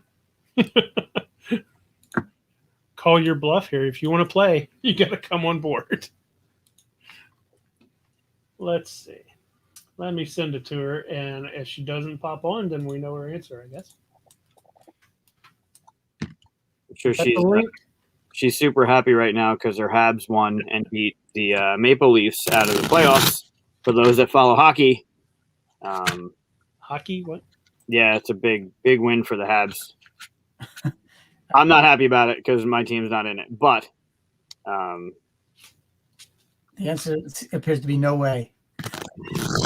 You're not joining? All right, fine. Oh, that's too bad. Yeah, I don't know how to do it remotely, actually, but if you want to jump on, you can play. You sent the link? I did send a link, so if she wants to, she can jump on. Let's see. My pen doesn't work, so I'm going to be right back. Oh, no. There. Does your pen work? What'd you say? Does your pen work? Oh, let me check. Okay. Yeah. I'm just shuffling so everyone knows I'm not stacking the deck at all. Although it's kind of off camera, so I can do whatever the hell I want. I have a side 15 cards over here I was already. about to say, how do we know that's even the same deck you're going to be pulling from? You don't. Haha. All right. Okay. Katia says that she doesn't have her camera and stuff hooked up. So Could she like DM you and then you just write it down next to your word? Oh no, because then you'd know what it is. Never yeah, mind. I know that's the problem is we're not supposed to see everybody's. Yeah. Plus, there's a little bit of a delay too. Yep. Yeah. Well, how long? Hold on. Katia could guess.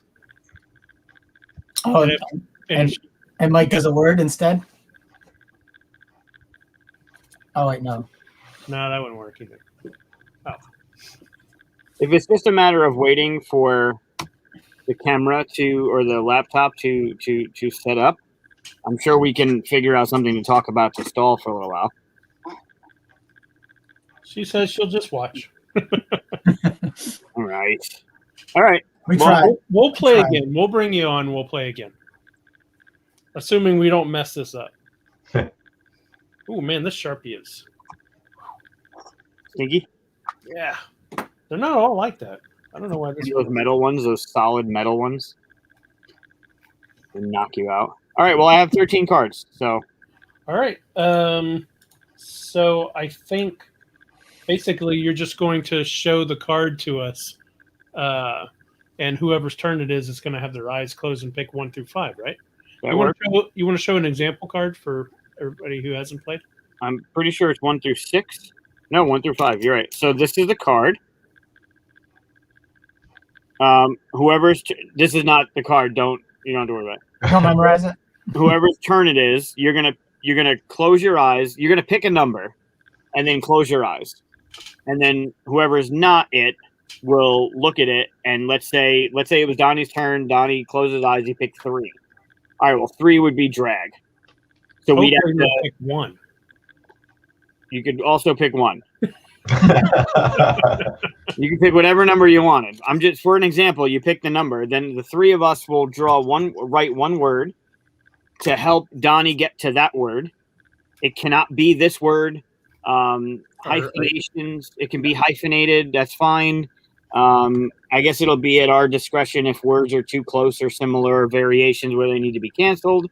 If any words are canceled, you won't be able to look at them, and then you're going to have to guess that word based on how many clues are left.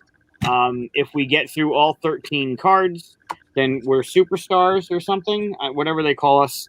So we're going for the best out of 13. 13? By the way, Donnie, I don't feel like you have to do anything about it, but just let our viewers know you're not having audio issues. There's a little shaky sound going on. No, you don't have to. You don't have to. And you muted him. I just wanted viewers to know that it wasn't there. Sorry, viewers. It's me. You just blame Chris. Chris is trying to throw it on you. It has nothing to do with you. It's actually Chris. Actually, oh yeah. All right. So who wants to go first? Who wants to close their eyes first? Oh, Donnie's okay. All right. step into the plate. All right. He's got his eyes closed. All right, Donnie, pick a number 1 to 5. 2. He's 2. picked 2. Oh, all right. And remember, he can still hear us. So, all right. All right. So now we got to write down a word. Wow. All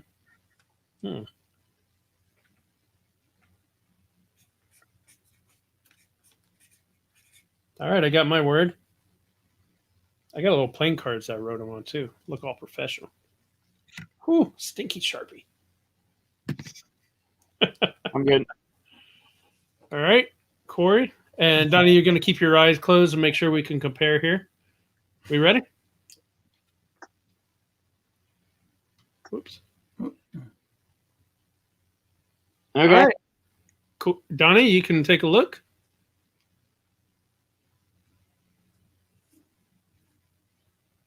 Let's see. Texas restaurant beans. Is that a star? Or it's just No, beans? that was me checking my pen. Oh, okay. Texas restaurant. Texas restaurant beans. What's that thing with the beans? It's roll the beautiful bean footage.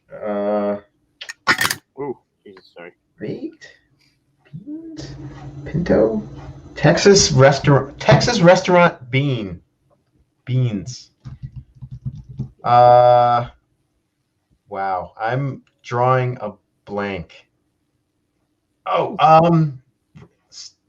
steak and beans. Is there supposed to be a category hint? No. Oh What? I thought there was. no! All right, wait a second. Okay, wait. There's I'm Texas state. Oh man, and it's just one word, right? That I'm guessing. Yes. Yep. One All word. right. Peter is accusing me of being a traitor. Not wanted. I think it's a good clue. I don't know. Restaurant and beans.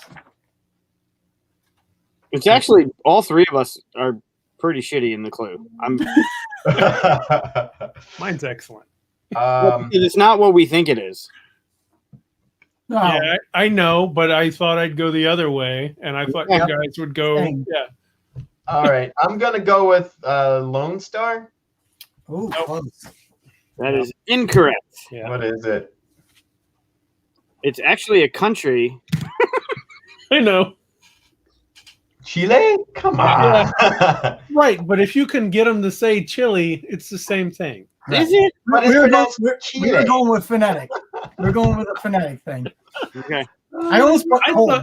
I thought you guys would do like, something with South America country, something like that. So I was going to bring it to all right. Where does Texas come in then? Chile, Texas. Do you not? Okay. So No. it's the state food. That's the biggest thing here is chili. Texas. Oh man. Okay. All right. I guess that only works if you're from Texas. I guess. All right, who's up? You want to go on my screen clockwise, so we'll go to Corey? It looks like we're getting scored by Peter and Katya. Well, Peter, thank you for giving me 1 point. I'll take I it. think I might have gotten -1 point there. Perfect. All right, Corey's head is down. Oh, Corey's? Okay. Corey's One pick a number. 4. 4? Yeah. Yeah. Okay.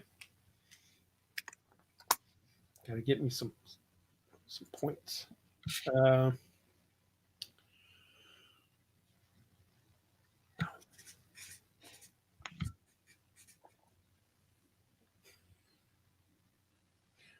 Wait, no. All right. I'm horrible at this game, aren't I?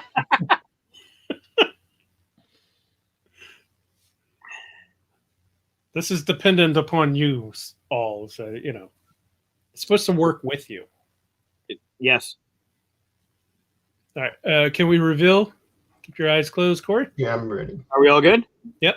Okay. All good? No, look. Sorry. Okay, you can look now. All right. Wonka hard gummy. So, Wonka. Wow. I can think of the not safe for work answer. You're welcome. The gummy one's throwing me out though.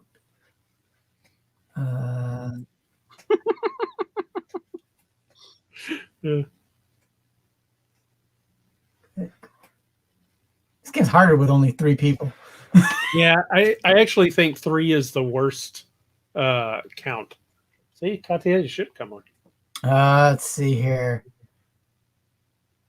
Because if you play with 2 people, if you play with 3 people, then they get to have 2 each. So you get 4 clues.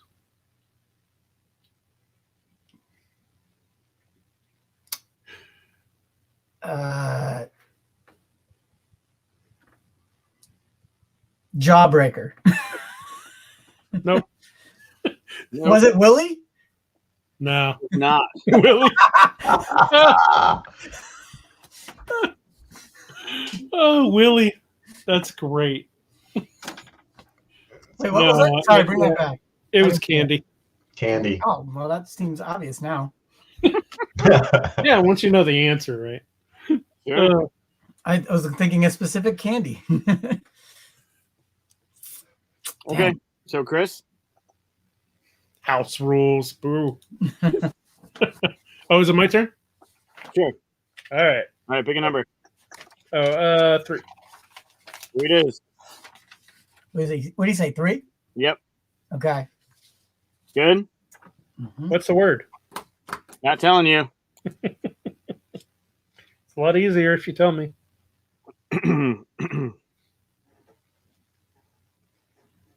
I want to get eyeballs tattooed on my palms so I could do this every time.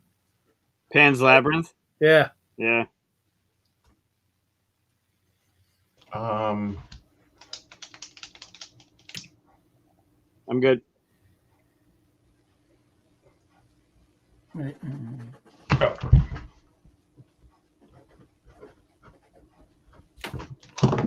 All right, I'm good. All right, show our words.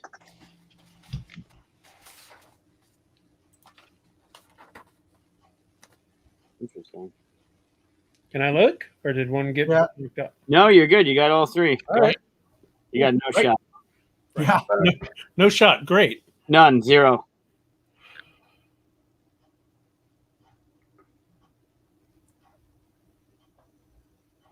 Window? Final answer? Yeah. Close. Close. Close. Glass. Oh, glass. That was my second one. That was Sorry. why I'm going to go after that. So this is cool. We're 0 for 3. I mean, you know. We're not very good at this. This is just a test run, right? That's all this was? Yeah. Just since we're keeping track here, looks like I got a point for my last clue, which was Wonka. Corey got a point. I got a point. Ugh. So this one's Yeah. going to Donnie. Looks Oh, like boy. Corey got a Go. point for this one. What was your clue? Pain. Yeah. P-A-N-E. I almost put unbreakable. Well, that's why I did split, because I thought you were going to do Unbreakable. Oh, so you did the other sequel. All right, I ready? almost put Unbreakable. Who's covering their? Okay. Oh, that'd be Mike's him. covering Yeah. his own eyes. I'm covering my. I'm not looking. Ready? Yeah. Ready. I don't know if I can. Yeah, you're looking good. Just don't pick. Yeah, you're good. Okay, I'm going to pick 1. Okay. All right. You can put it down. I think everybody saw that, right? I put it down face up. Is that okay? No. Oh no.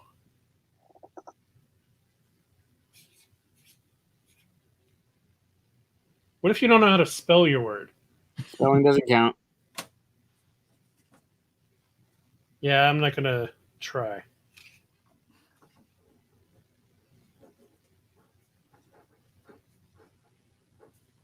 Now I kind of want to try. I think what makes this hard is you only get one word. I know. Oh, I know where I'll. Yeah. Okay. Man, I can't get rid of that. Cool. All right. Keep your eyes closed and we'll compare. I'm not looking. Got terrible.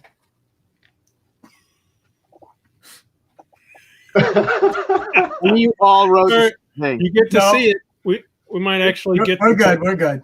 Good? Yep. Yeah. Yeah. Okay. Cardiovascular. Brett? Pump. Heart? Yes! Yes. Brett Hart. Way to go, Corey. Corey Hart. All right. Well, after one round, we are 1 for 4. That's Not bad. Not bad. yeah, we're on it. Woo!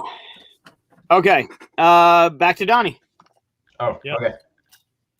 Okay. And a number. Give us a number, Donnie.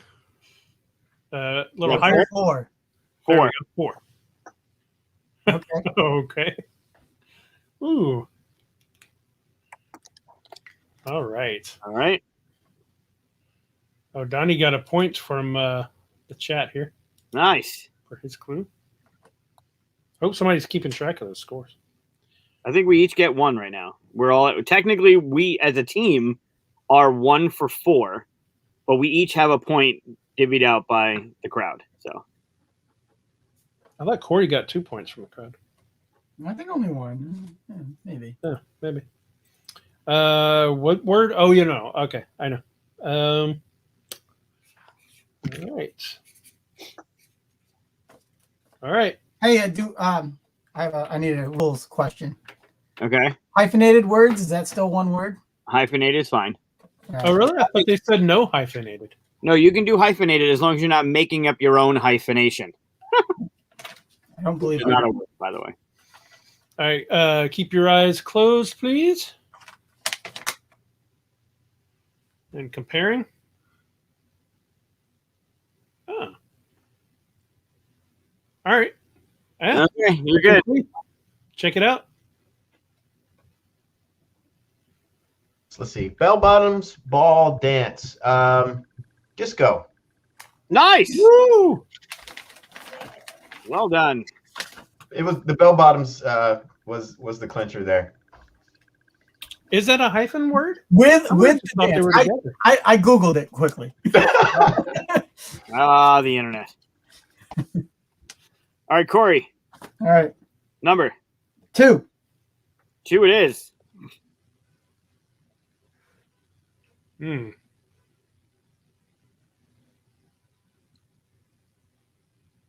Chris, you good? Yeah. Okay. Wow.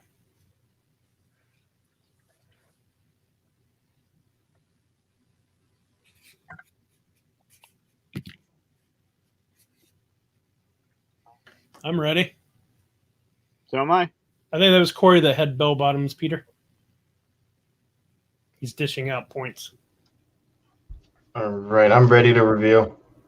All right, let's show our words. Eyes closed. Ooh. Oh, Donnie. All right, Corey, Yeah. you good? Shaped juicy partridge.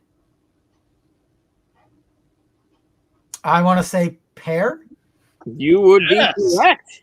Oh, That man. is a clutch clue right there. Now the pressure's on because all of you have scored well. Here I go. I'm about to mess it up. No pressure. No pressure. I got a great blindfold here. Just I'll do this and can't see a thing. Wait a minute, that's a visor. Believe you on that one. All right, fine. I should have grabbed the stormtrooper one. I can't see a thing in this one. You should. All right, number Oh, let's go with 4. 4 it is. Was that the cool one? I mean, no, but No. Oh. we're good with the word. Oh boy. We should be getting paid by the publisher for playing these games. Okay. Or we should at least play our own games online.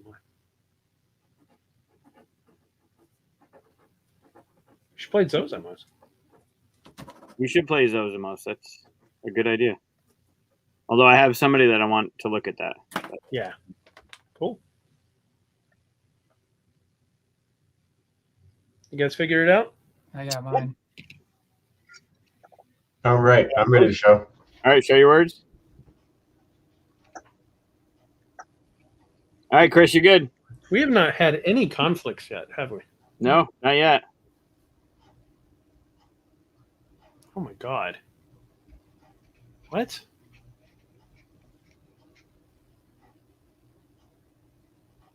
No pressure, Chris. 0.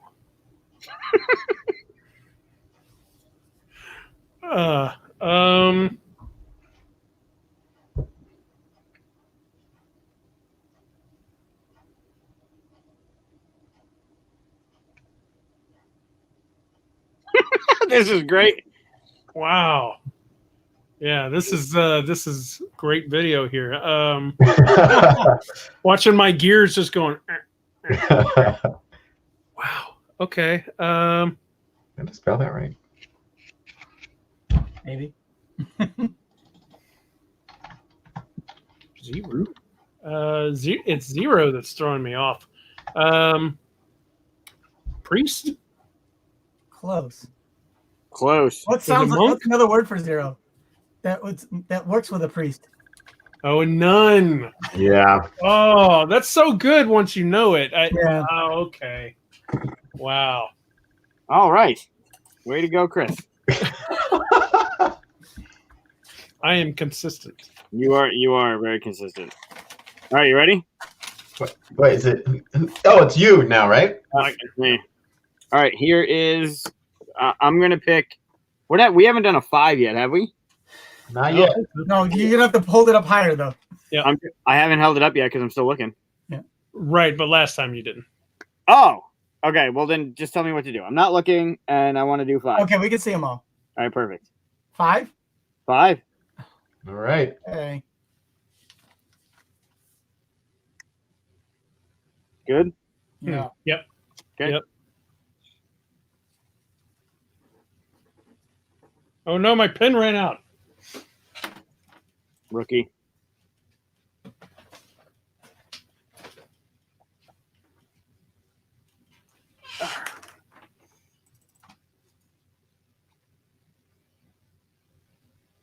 Ooh, I don't like this one. I'm ready. You guys ready? Nope. Donnie's still ready. Okay. I'm not looking. All right. Ready. Ready? Oh no! Oh no! Oh, I don't want to hear that. Oh I don't no! wanna hear that. Wait. My clue might be good enough. Let's see.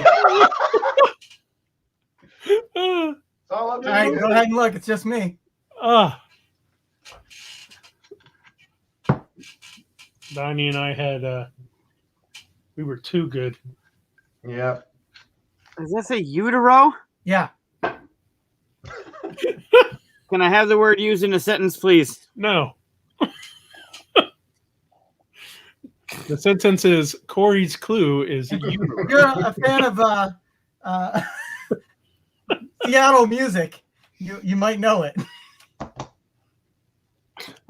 I think that's a worse clue what you just said there. I What mean, in the hell did you guys do? I'm so sorry. grunge I music. jinxed us. Would that be a better clue? Utero. Yeah, that's good. That's fair. I'm going to say baby. Good guess. Yeah.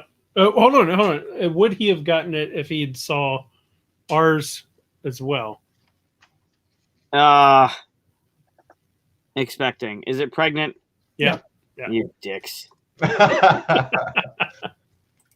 I was on the right clue, I guess, or the right path. Nobody knows Nirvana's album. Yeah. In utero, yeah. Yeah. Well done. All right, my turn, right? Yeah, your turn. Number is 2. 2. 2 it All is. right. All right.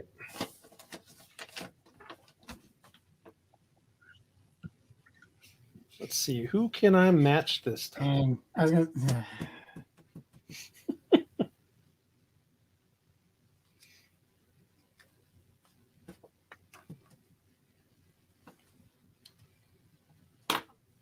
Okay. My number one issue with these kind of games is stopping my mind from doing things that gives out clues. Got it. I'm ready. Yep. Donnie, keep the eyes closed, please. You ready, Mike? I am. All right, good. We're good. Nice. All right, Donnie, All right, got it? Oh, sweet. Ballet. Yep. Well, it is. Excellent. Nice. Ballet, it is. Nice. All right, Corey. Number 1. Nice. Number 1. Yeah.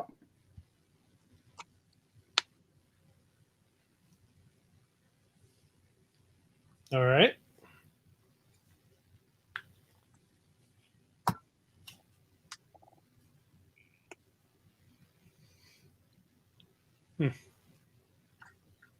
I don't like that.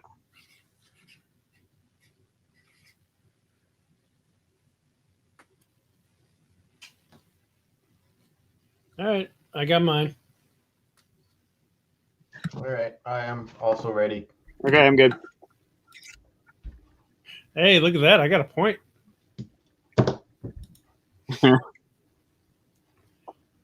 Did you use dance twice now? Oh, Corey. Oh, yeah. Corey should be getting the point. All right. You can see him. Ride speeding movie.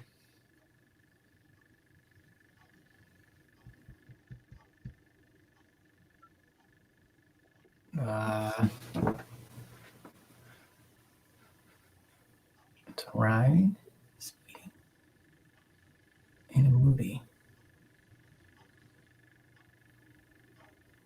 Oh, now you put on the pressure. Now that you say I have to get this. I mean, you don't have to. We already proven to just one that we suck. So Well, we've already established who the worst player here is, and that's me. I don't know if that's established yet, but we are trying. I'm the only one that hasn't gotten there. So yeah, I agree. Peter, come on. I gotta agree. Donnie's is. I almost matched you, Mike. Me too. That would have been good. Yeah. Some arbitrary word. Just say a word. You get no clues. I'm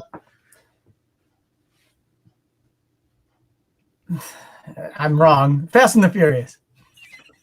So all of our clues on these cards are one word. So I'll let you go again. Car. Car would be incorrect. Although I see where you were going with that one. Yeah. It was ticket. Ticket. Oh, you know what's funny? I was thinking rail. I almost put train, I see. but movie ticket, speeding ticket to ride. Right. Yes. Yeah. All right, Chris, show us how good you are at this game. Oh, jeez. I think I've already shown that. All right. I will pick number 3 again. Okay. Ooh, did I pick a good one? Oh my gosh. I'm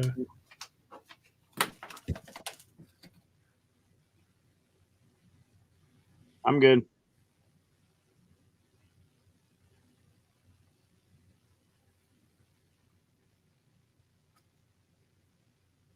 I want a helmet that just looks like a bunch of hands over your head. Should you get a face hugger?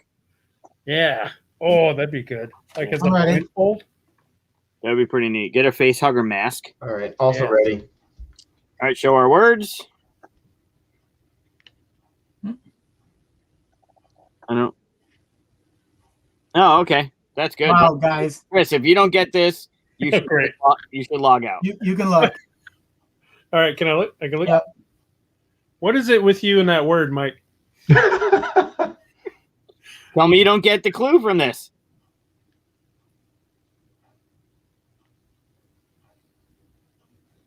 What? Just read them in order, man.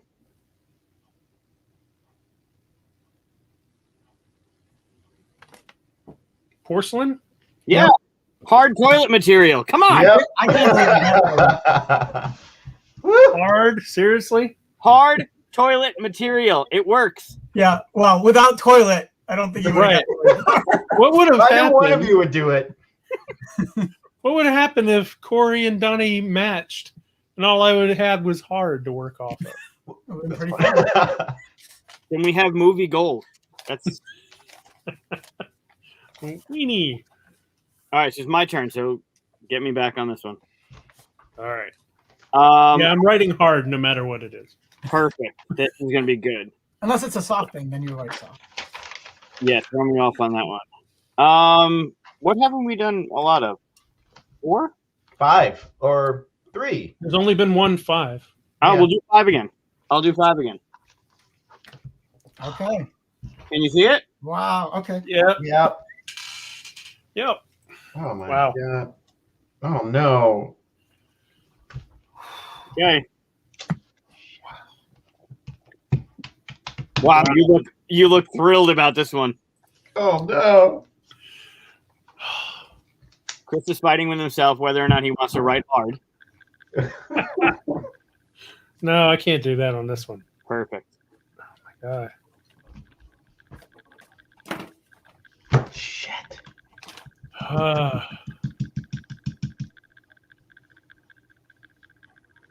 Man, Is it that good or that bad? it's well. All right, I'm ready. Are you guys ready? Yeah, I'm ready. Close your eyes, Mike. All right.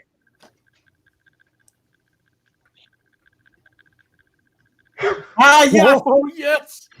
All right, you All right, can we're say- good.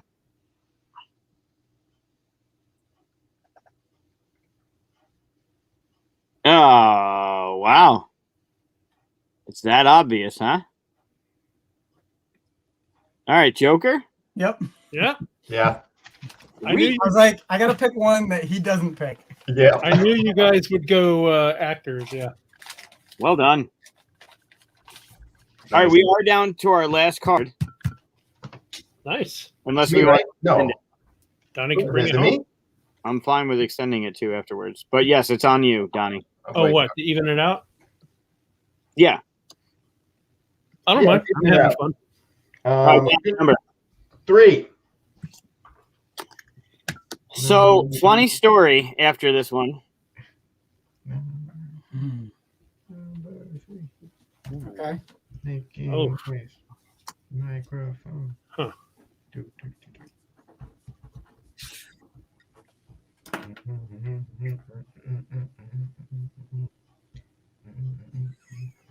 I got one. Do you? Yeah, I do guess. not. Wow. Oh, I have another one, but nah. I'll go with this one. Can you give me the other one? Because I can't think of a.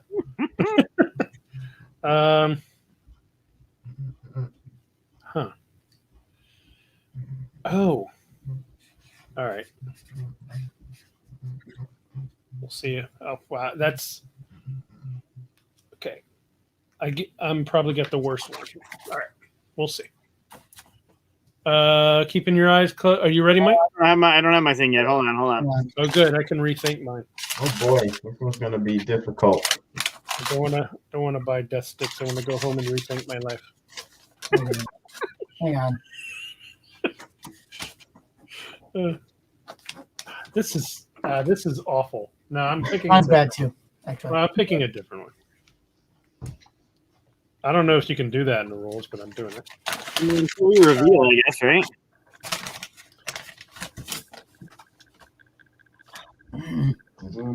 I can't remember a thing. I might have to go back to it. Whatever. No, that's not going to work. Uh-oh. Jeez. All right, This I'm is in. like the best TV, right? This is bad. All right. Hold Just on, not yet. Oh man, this is. Oh, Peter called you out, Chris. Oh no. I didn't house rule. There's no rule that says I can't. All right, so eyes closed, Donnie. We're going to compare. Okay. What? Oh, Corey gets the best clue there. Okay. How does that even? At least in We my are picking word 3, right? yeah. Look. Yeah, you can look. Okay. Yeah. Let's see. Intersection, punishment, kitty, corner. Oh, Yeah, Yes. he said it. well done. Nice. That was excellent. Corner, kitty. It was kitty corner. That did Yeah. it. Yeah. I wasn't sure, like, Corner. that's a colloquialism, and I don't know, like, if everyone knows that term. So, I always thought it was kitty with D's, not T's. well, I wrote it that way first, but I had to again. I googled, and apparently, Like, what do they say in the South, where I'm from? All right, we got 7 correct. How bad? That's average. We are average. Well, at least we're average, Story of my life.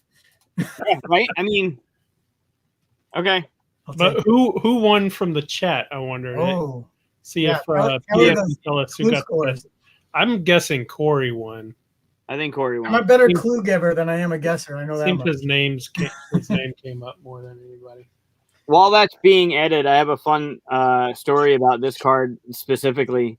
We were playing. It was one of the first times we were playing, and I was sitting kind of corner to this person, so I didn't see the word properly. So everyone revealed their words. Which word? It was corner.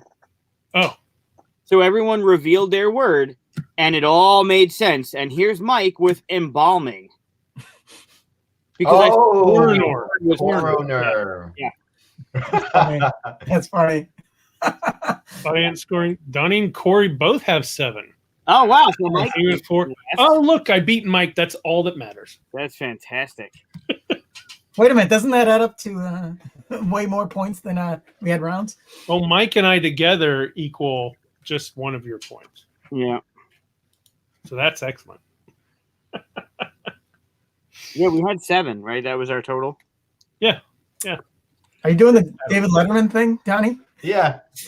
were you doing? Smashing glass sound. Throw my paper. Yeah, how did Donnie and Corey each get 7 if we only had? Oh, we had 13 though. We're just that good. He was also giving them points for getting it correct, I think. Got it. Okay. Yeah, Okay.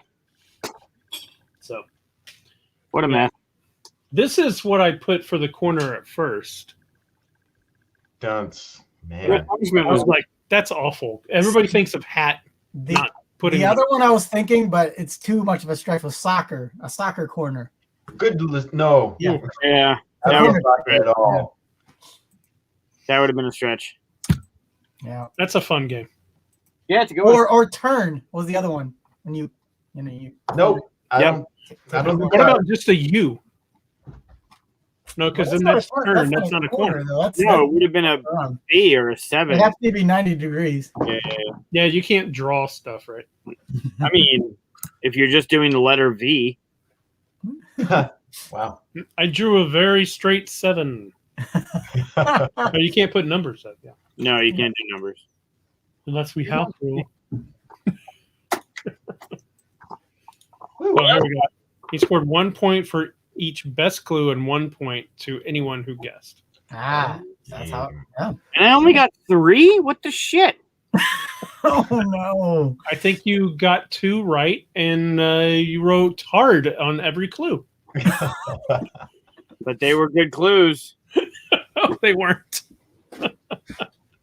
That's I think you had danced twice, so I mean,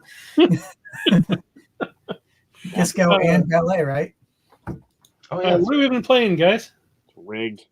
We've been playing just one. Just one. Yeah. Well, besides that, Oh. what? Recently, we game? played Dice Hospital. Oh yeah. That's right. It was one I've been eyeballing for a while. Finally picked it up. It was pretty fun. Again, dice placement, but also some manipulation and worker placement. So it's got some. Are the dice the workers? No, they're actually not. So they're separate workers. So the dice are the patients, and they're decreasing in value until they die. Fire. You don't take care of them, so you got to use the workers to bring the dice up to the point that they're so high that they get discharged from the hospital. Do you each get your own hospital, or are you all working in one? You each get your own hospital. That's too bad. I was thinking if you all worked in one, you could have a trader where you have like the nurse Angel that of death. kills people kind of thing.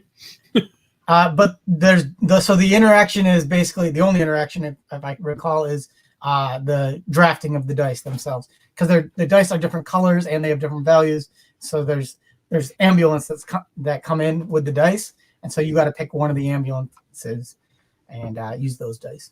Is it a I split you choose? Nope, it's they're randomly drawn out of a bag and put into the ambulances from low to high. And whoever gets the ambulance with the lowest values, because those are the weakest, gets a bonus blood bag, which you can use for more things, and they get the first player token.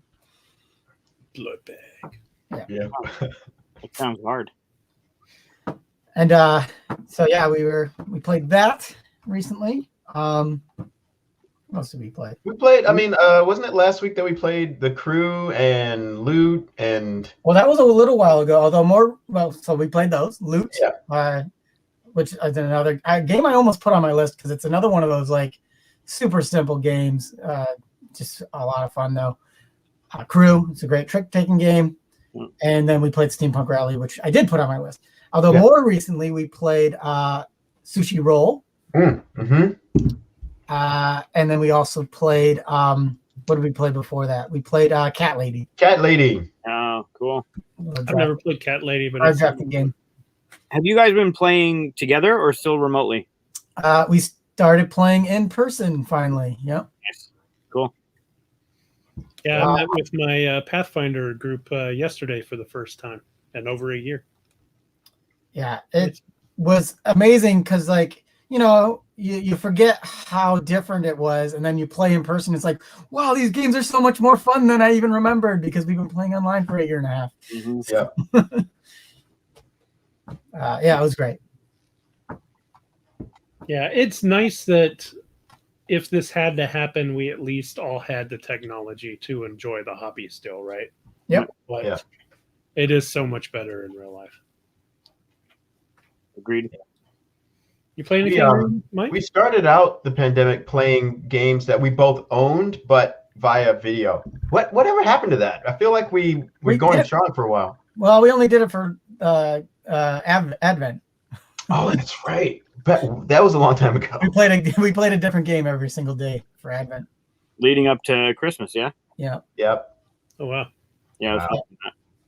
And wait, so the only rule would was you guys like lay it out? So we'd set up a rig with a camera. One of us at least would have the overhead camera. And so in some cases, if we both owned it, we would just both manipulate it. But in the other one, it would be like one person telling the other one. But we specifically pick games like, if you have a hand of cards and it's coming from a deck, you can't play that game too easily or at all.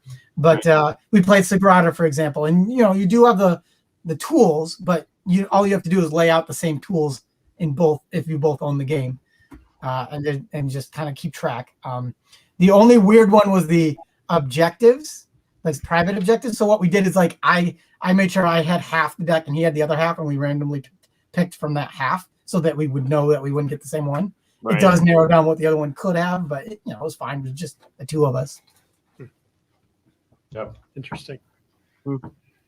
Yeah, I guess you could be like, "Here's your card," kind of thing. Yeah, you write it down, right? Like if you held up yellow, then you write down yellow and you're the yellow player. If you were using the pattern ones, that would be a little tricky.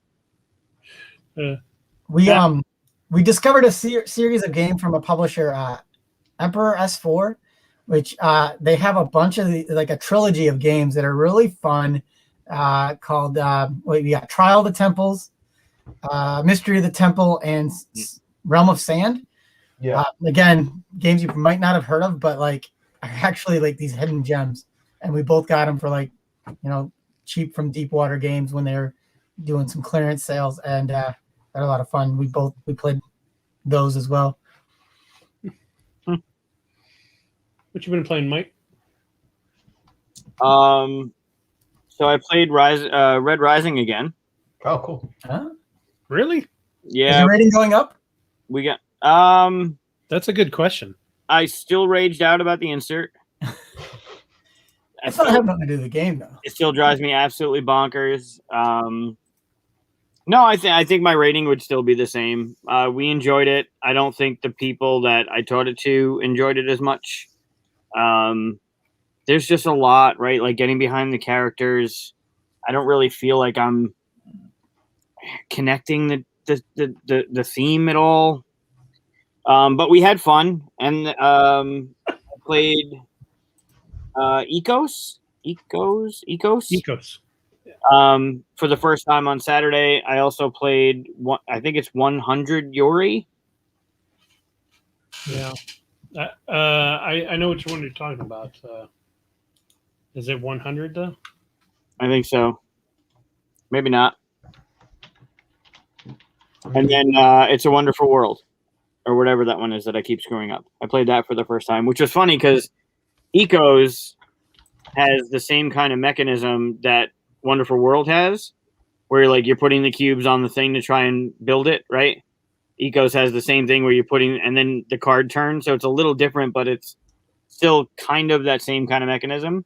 Yeah, except Ecos like really influences the world you're all building, whereas It's a Wonderful World or whatever it's called. It is only just affecting you, right? Right. Sure. Yep. I mean, unless you have the most of one thing, then you get the red chip or the blue chip.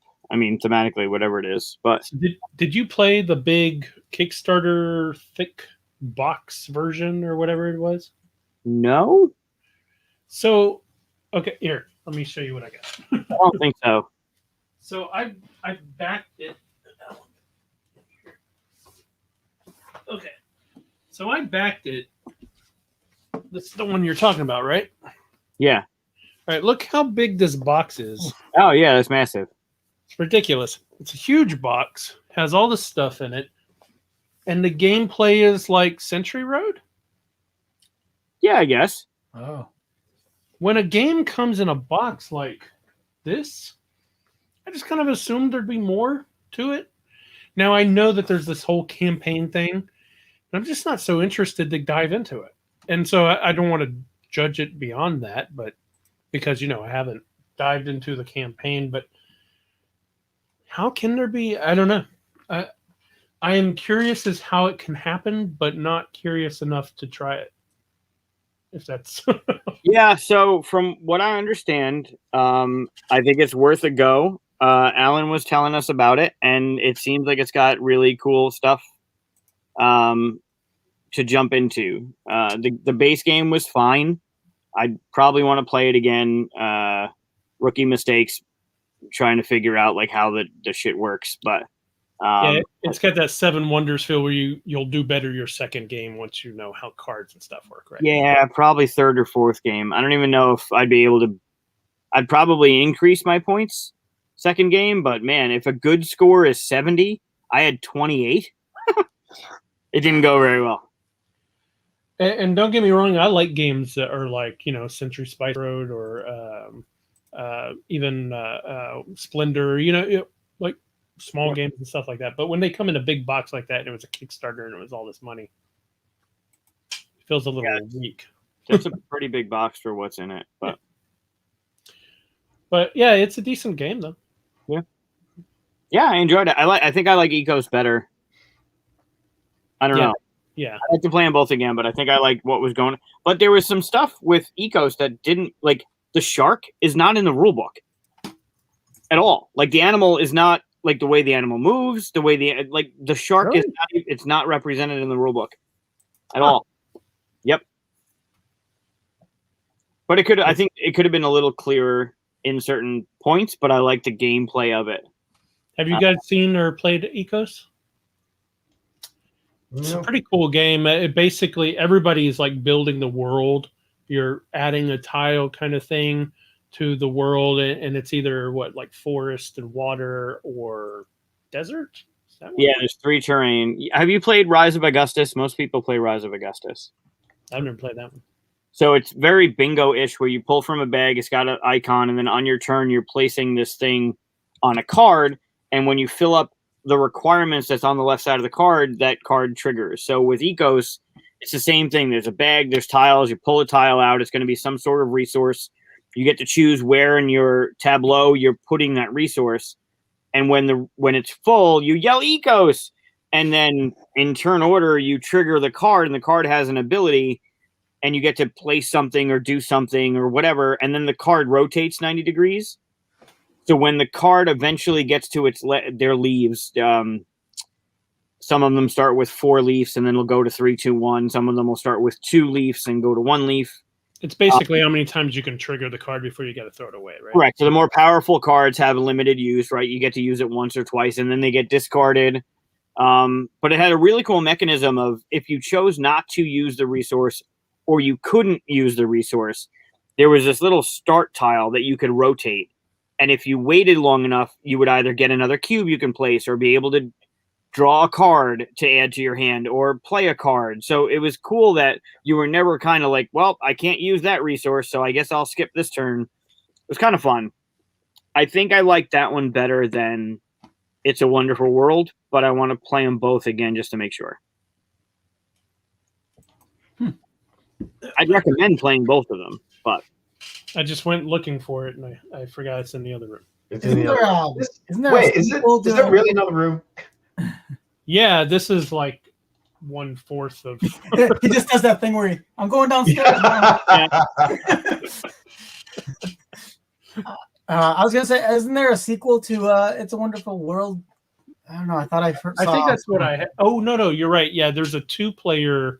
I think it's a Wonderful Fantasy or it's a Wonderful, like it's Yeah. Fantasy Realm or something like that. Or yeah, It's a Wonderful Kingdom. It was on Kickstarter. I don't know if it was 2-player only, but I thought it was 2-player. It might not have been. Yeah. well, you know how you feel about 2-player only games or games that say 2 to 4 but have special shit for You're 2. just trying to pull the rant out of me. It's not happening. Yeah, so Ecos. I think I like Ecos better, but it had the similar mechanic. If you played It's a Wonderful World, you're putting the cubes on the card, and when the card is full, you get to build that card. And with Ecos, you're still putting the stuff on the card. Oh, that's a cool one. Yeah. Which one was that? Custom Heroes. Brought up John Clare. Yeah. Custom Oh. Heroes. Yep. Yeah, Peter's just begging for a rant. After show, Yeah. we'll do it in the Discord. He already knows the rant. I've already gone off. Yeah, I've only played one game, but I've played it 3 times this week. Gorinto. Oh, I You seen got that it. game. It's a great abstract game. Katsia loves it. Yeah. She's not with us It's anymore, but It sounded dark. she's not in the chat anymore. Yeah, it's a great abstract game. You know, one of these, this piece moves this way and grabs pieces a different way. I've only played it 2-player. I'm waiting to play it with 3 or 4. I might do a review of it, but I want to see what it's like on those other things because I think it's going to have a different feel. Mm. But yeah, played it 3 times, so Cool. it's a quick game too. The only issue I have are the pieces. So there's like these tiles, these plastic tiles that stick on top of each other. Mhm. But instead of designing them so they get like a little step that's like a square step that the other one fits onto, and they should have made it more of an angle step so that it comes off easily. Because in the bag they all stick together, they find each other and stick together in these big bunches, and you have to go like break them apart inside the bag, and it takes forever to like set up the game. But other than that, like if they made those pieces just a little bit better, and I bought the deluxe version, the $60 version. That don't buy the $60 version. Don't. It's not worth it. It's a great abstract game, but you know it. I guess it's subjective. If it's worth it. It's like, you know, if there was a cheaper, what's that? What I just mentioned it with the gems, the poker chip gems. What's the game? I just mentioned it a minute ago. Splendor. Yeah, Splendor. Like if there was a Splendor where, you know, like the cards were a little bit bigger and you got actual gems and not chips, like. Would you pay $60 instead of $30 for Splendor? That's kind of what it feels like. Okay. So, yeah, that's subjective. So I Oh. should have just bought the $30. It's a matter of like what you end up doing is you buy the inexpensive game and you decide you love it so much that you want to deluxify it, right? That's usually how it goes. Except Red Rising. Just get the regular version of Red Rising. You can Same thing, deluxify that though if you for some reason really want to. They I sell have, a separate. I have the deluxe version, and I would severely caution anyone interested in getting the game to not get the deluxe version.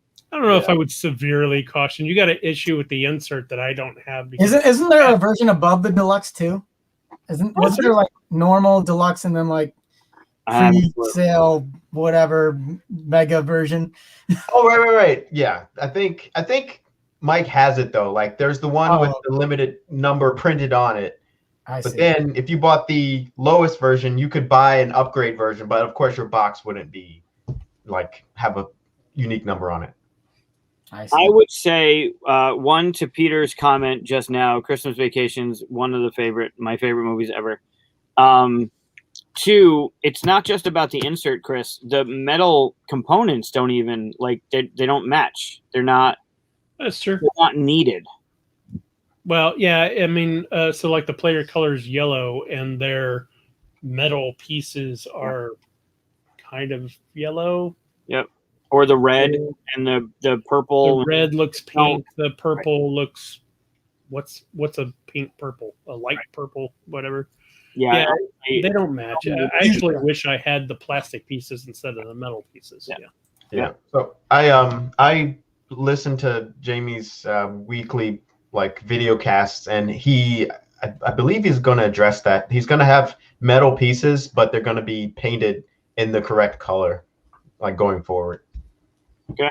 Yeah, another reason I said to a friend, actually it was Peter, I think, earlier, that I'm done getting. It's mean to say this because he's such a nice guy. I like him, but I'm done getting Stone Mayer games pre-orders and stuff like that because you got to wait. You got to wait for the second print run so it's not broken, or it has its little fixes, or it has its little. It just, the games get out with an issue every single time, it seems like, right? I mean, Tapestry had the space tokens that were missing icons, which he does, to give him credit, he does try to fix it. He tries to get it out there, like you said. He's trying to fix the metal ones and all that. He fixed the Tapestry thing with the expansion. If you had the first version, he's like, here, I'll put these in there to fix it and stuff. But still, I mean, man, the dude makes one game a year. You can't get one right. We all get we all make little mistakes and stuff. In fact, in Dwellings, I'll own up to the fact that everybody got confused that there were two sets of starter cards because I sent off to the printer the wrong file. So I did the same thing, but I work on a lot more games than one a year. So. I'm not. I mean, I haven't played Pendulum, and I think Tapestry was fine. I didn't know there was an issue with Tapestry. For a deluxe edition, I don't know. Because usually you want a deluxeifier, right, Donnie? You get a game and you're like, this game's good. I want to get metal coins, like Scythe. I want to get the good stuff. I want to get the upgraded components. And I honestly feel the game suffers from the deluxe components in this case. Mm-hmm. I think the price point, fine. A $60 game, I mean, unless you're doing a small box kind of thing, you're looking at $50, $60. So for it to come with the metal components and whatever upgraded stuff there is, but I think the game at $30 is much better. I think the components would match. I think everything it would still feel the same. I wouldn't be able to connect with the characters because there's 180 different characters and you're never going to see there's no way to mill the deck. There's the orange cards kind of pretend that they're somebody else. Fine. I'm sure that thematically that's in the book, but not knowing the book. I don't really feel that connection, but I think at $30, I wouldn't be as aggravated that the components don't fit in the damn, or your starting hand of cards don't fit on the rack and they fall. We had a game when we were playing it. How many times can we knock over our cards? We had to hit 7-8 times that they've just fallen over because you breathe too heavy, or like I don't know. It's just there's something about it that just doesn't seem right. And that's the first. And I haven't played Pendulum. That's the first time that I've experienced something being deluxe that didn't feel right. So there's a word that people throw around, overproduced, and to obviously it's subjective when people use it, but to my mind, I use it whenever the production quality of a game has surpassed the weight of that game. Hmm. So, for instance, in this case with Red Rising, I think the weight of the game does not call for a $60 price tag, no matter how much you deluxify it. At some point, like, I mean, sure, there are games that go up to like $200, $300 with all the stuff they add in Kickstarter, right? Mm-hmm. And that's something that's always in the back of my mind is like, how many times am I going to play this game before I'm tired of it, or it's not, or the weight just isn't there for me to feel like there's so much to explore or do with it that price tag matters. So I would call this overproduced because the deluxe version, because you're right. I think the $30 version will get you the same game, Yep. same feel, and you even kind of avoid some of the issues that you're talking about with the metal pieces and stuff. Yeah. The closest I've come to feeling that way was with the Reckoners. I don't know if you've played the Reckoners. So it's based on another IP, right? It's a book series. The game is great. I love the game.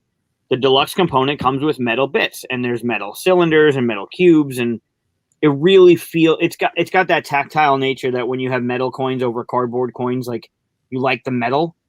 But the regular version comes with acrylic, and I think the acrylic just does more for the game. I don't know if it's the look of it or the feel. I don't think it's the feel. I just think the acrylic looks better on the boards the way the game plays than the metal. But the metal is the deluxe, and the metal it's just chunkier. I almost want to get the regular version because of the acrylic pieces. Has nothing to do. The production value of it is stellar. The game trays are amazing. The art's great. Like the little metal steel heart is great. Like everything about the game is great. But I'd rather have the acrylic just because of the show of it. And with Red Rising, I'd rather have the regular version because the deluxe version is completely unnecessary. So I'm curious, when I say overproduced game, what's the first game that comes to everybody's head? Let's get negative. So I'm not. I don't mean this in a negative way. The only one that comes to my mind, I have a game called Victorian Masterminds. Yep. It's a fun little game, but like it's got these, buildings, and they're different buildings, but they actually don't have different meaning. But they look awesome on the board. And you have the plastic gear tokens. You have these chipboard machines that you're building. None of this is necessary, but it is a lot of fun because it looks cool. So like this is one of those times where it's like, yeah, it technically I would say it's probably overproduced because there's way more going on than there is game, but it looks good on the table. Sure. Yeah, same thing, like more produced than game weight feels like it should be, right? Right, exactly. Yeah. Unnecessary. Yeah, but it's.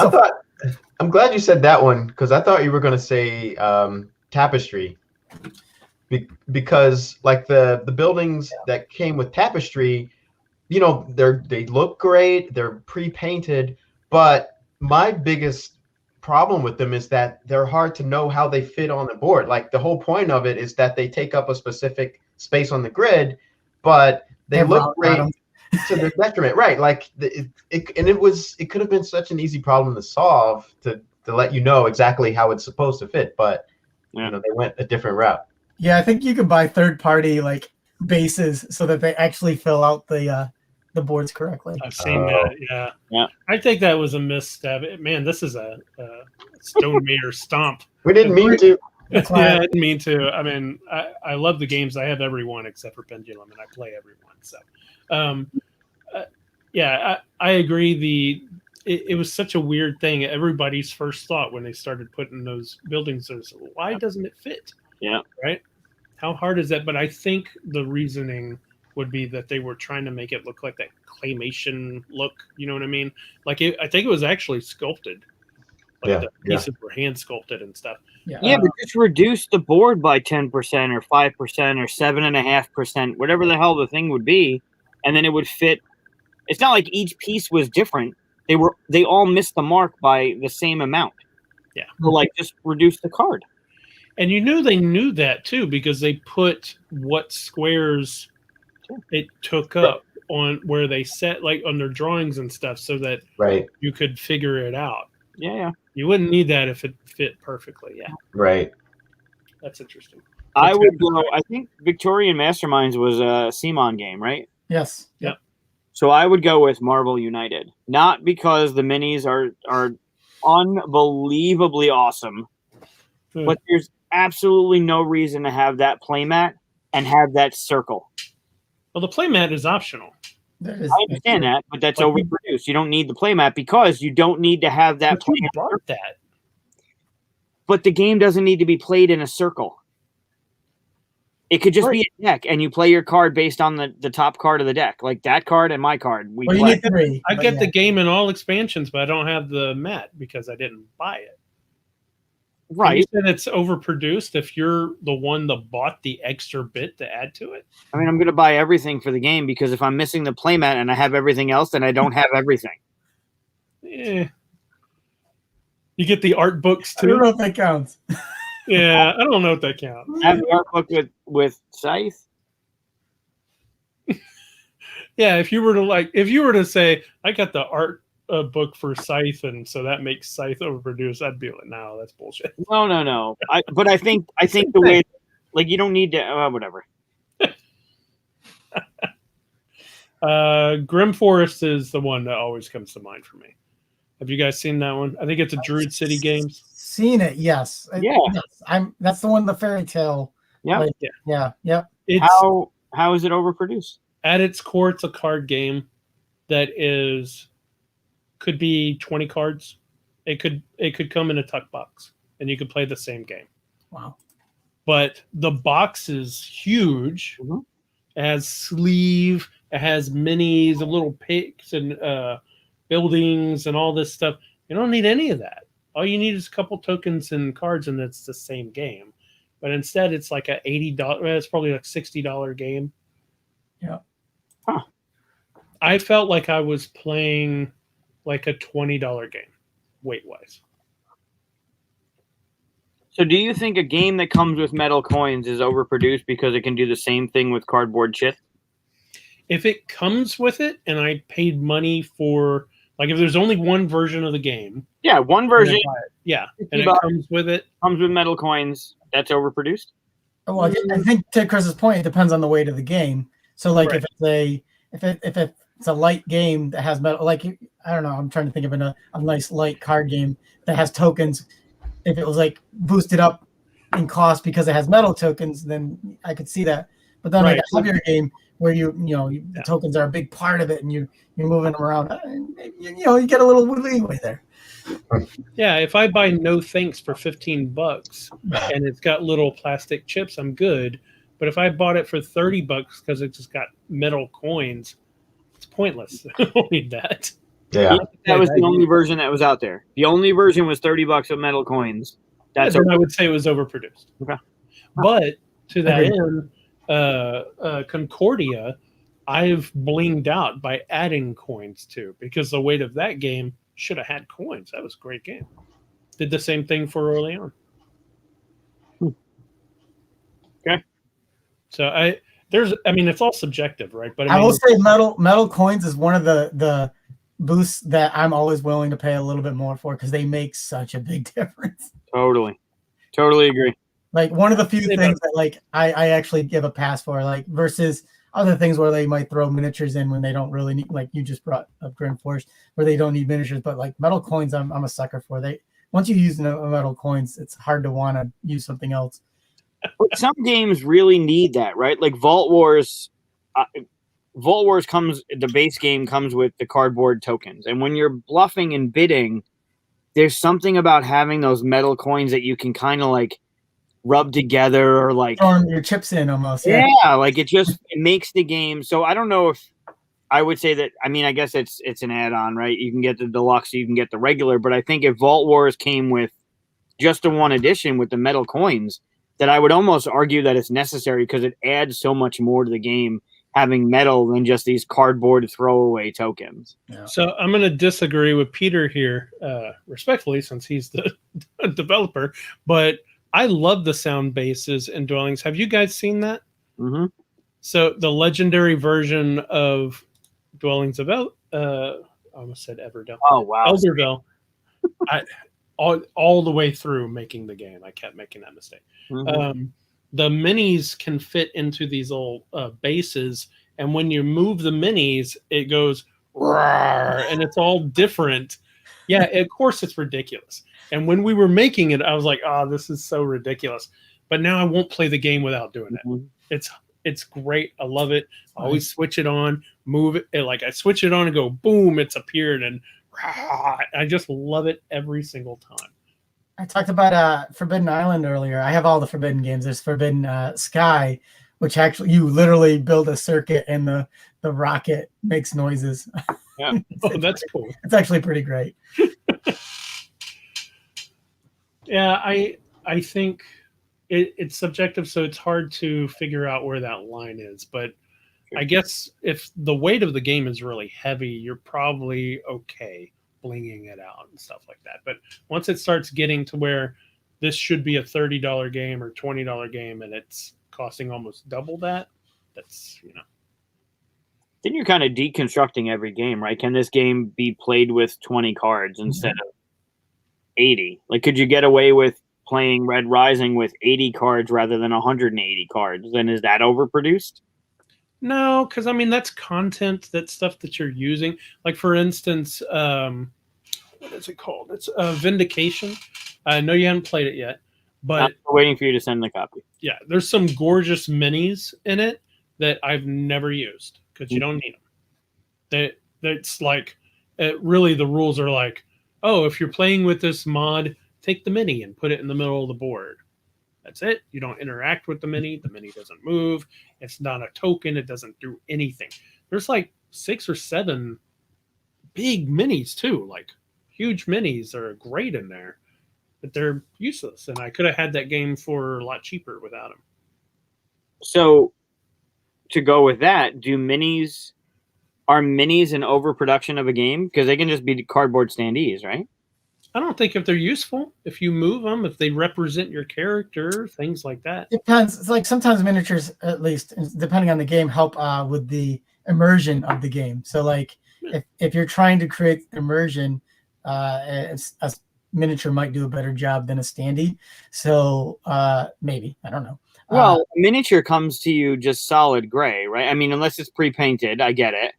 But they come to you in solid gray, whereas a standee would be like the art of the game. So talking about immersion, wouldn't an image of the character be more on point with the game than just this stone gray mini? Well, it depends because they're 2D, right? They're flat. So like if you're moving in a 3-dimensional space, it kind of takes you out of it. But you're also talking to a guy, like I'm defending miniatures and I'm not even a miniatures guy. It's interesting. It's just interesting to think about, right? Yeah, I mean, obviously, we could all end up just playing on spreadsheets if you. Yeah. But I mean, when you take a mini and you paint it and all that stuff, or even if you don't paint it, but you move it along, like this is one of my Pathfinder minis that I would use, just retired her. But I painted her and all that stuff, and I put her out there. And this is what my character looks like. She really does wear gold armor and red cape and all that stuff. I mean, when that piece represents also the artwork, like what you were saying, that's really good. Sure. So. Sure, but would you need Marvel United to have 90 chibi minis that are stone gray when those 90 could just be? If you want me to buy it, it does. Of course. I mean, I'm the same way. But I mean, you could also get into an all-in package that's half the price of what we paid to get into those. Way less than half. I'm just saying, right? Like, are they needed? Is that overproduced? I'm playing devil's advocate here. Yeah. For a guy like me, it is. I'd prefer they be meeples. Littlewood meeples. Yeah, I prefer it. I like meeples better. I think it depends on the enjoyment that piece gives you, right?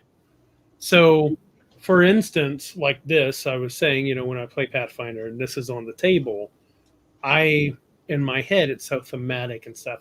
This gave me a lot of joy, and I just dropped it. But it gave me a lot of joy as I was playing. If it was just a meeple, I'd still play the same game, but I'd lose out just a little bit of the joy of going, oh yeah, that's my character. That's what she looks like. That's her swinging her sword, all that kind of stuff.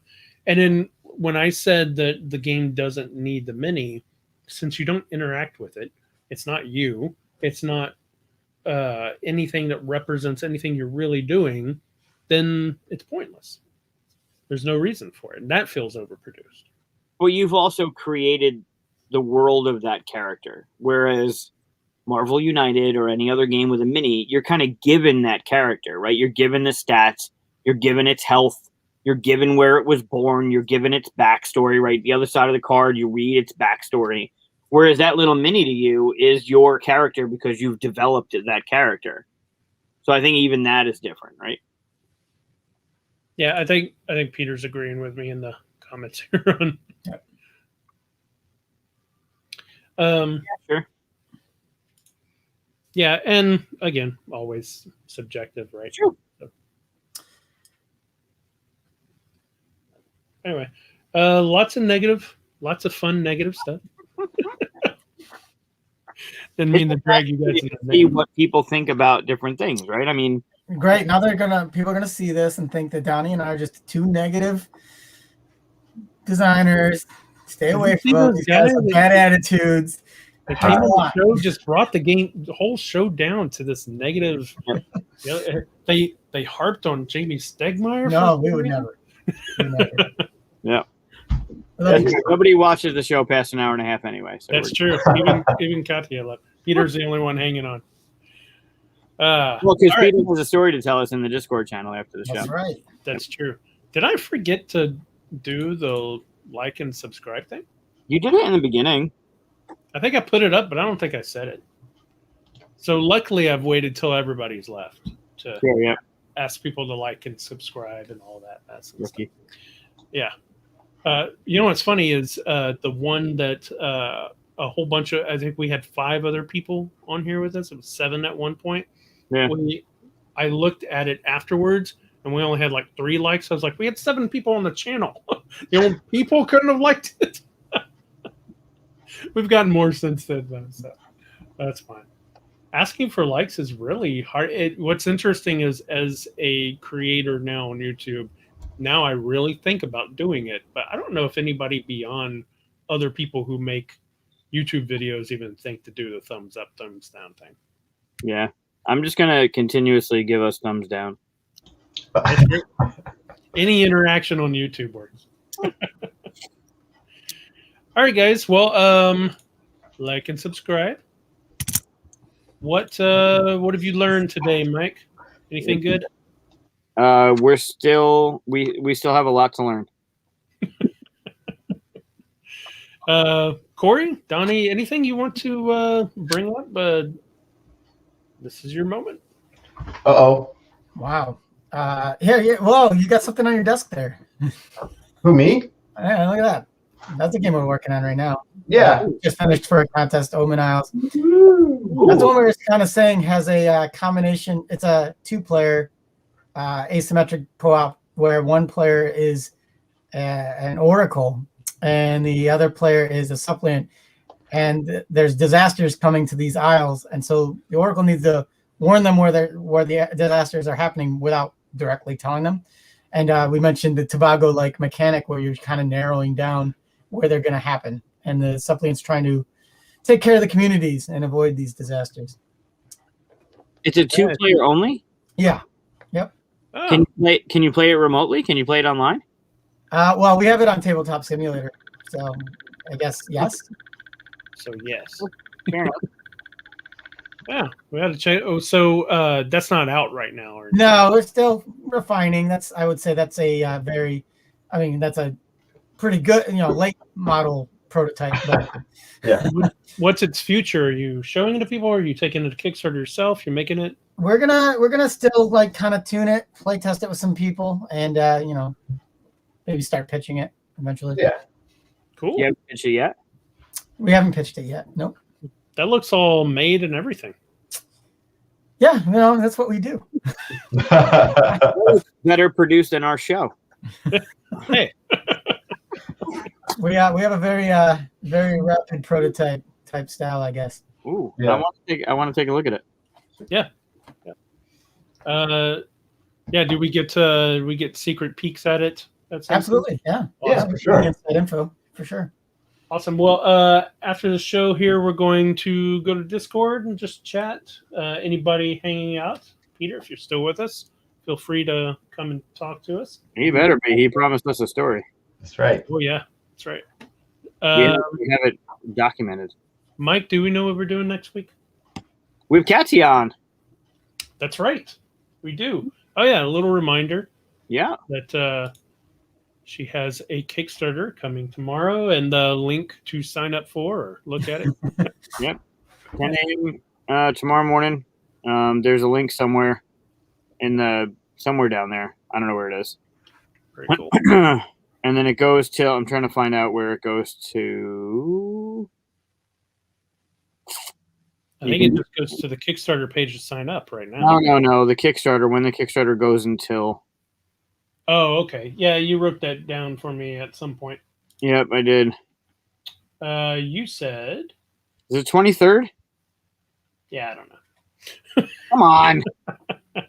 Damn it. We'll get it right next week. No, I want to get it right now because hold on. I know I sent it to you. You did. I erased everything you sent me. 24th. Ends on the 24th. 24th at 7 p.m. Yeah, so it starts tomorrow at 10 a.m. and it goes till June 24th of 2021. I don't know how far in the future people are watching this right now. So if it's past June 24th, 2021, I think they've missed it. At that point. Missed it by that much. All right. Well, thanks for joining us, guys. It was fun. Yeah, thanks for having us. Yeah, thanks for having us. Yeah, I appreciate you guys coming on. Thanks for watching.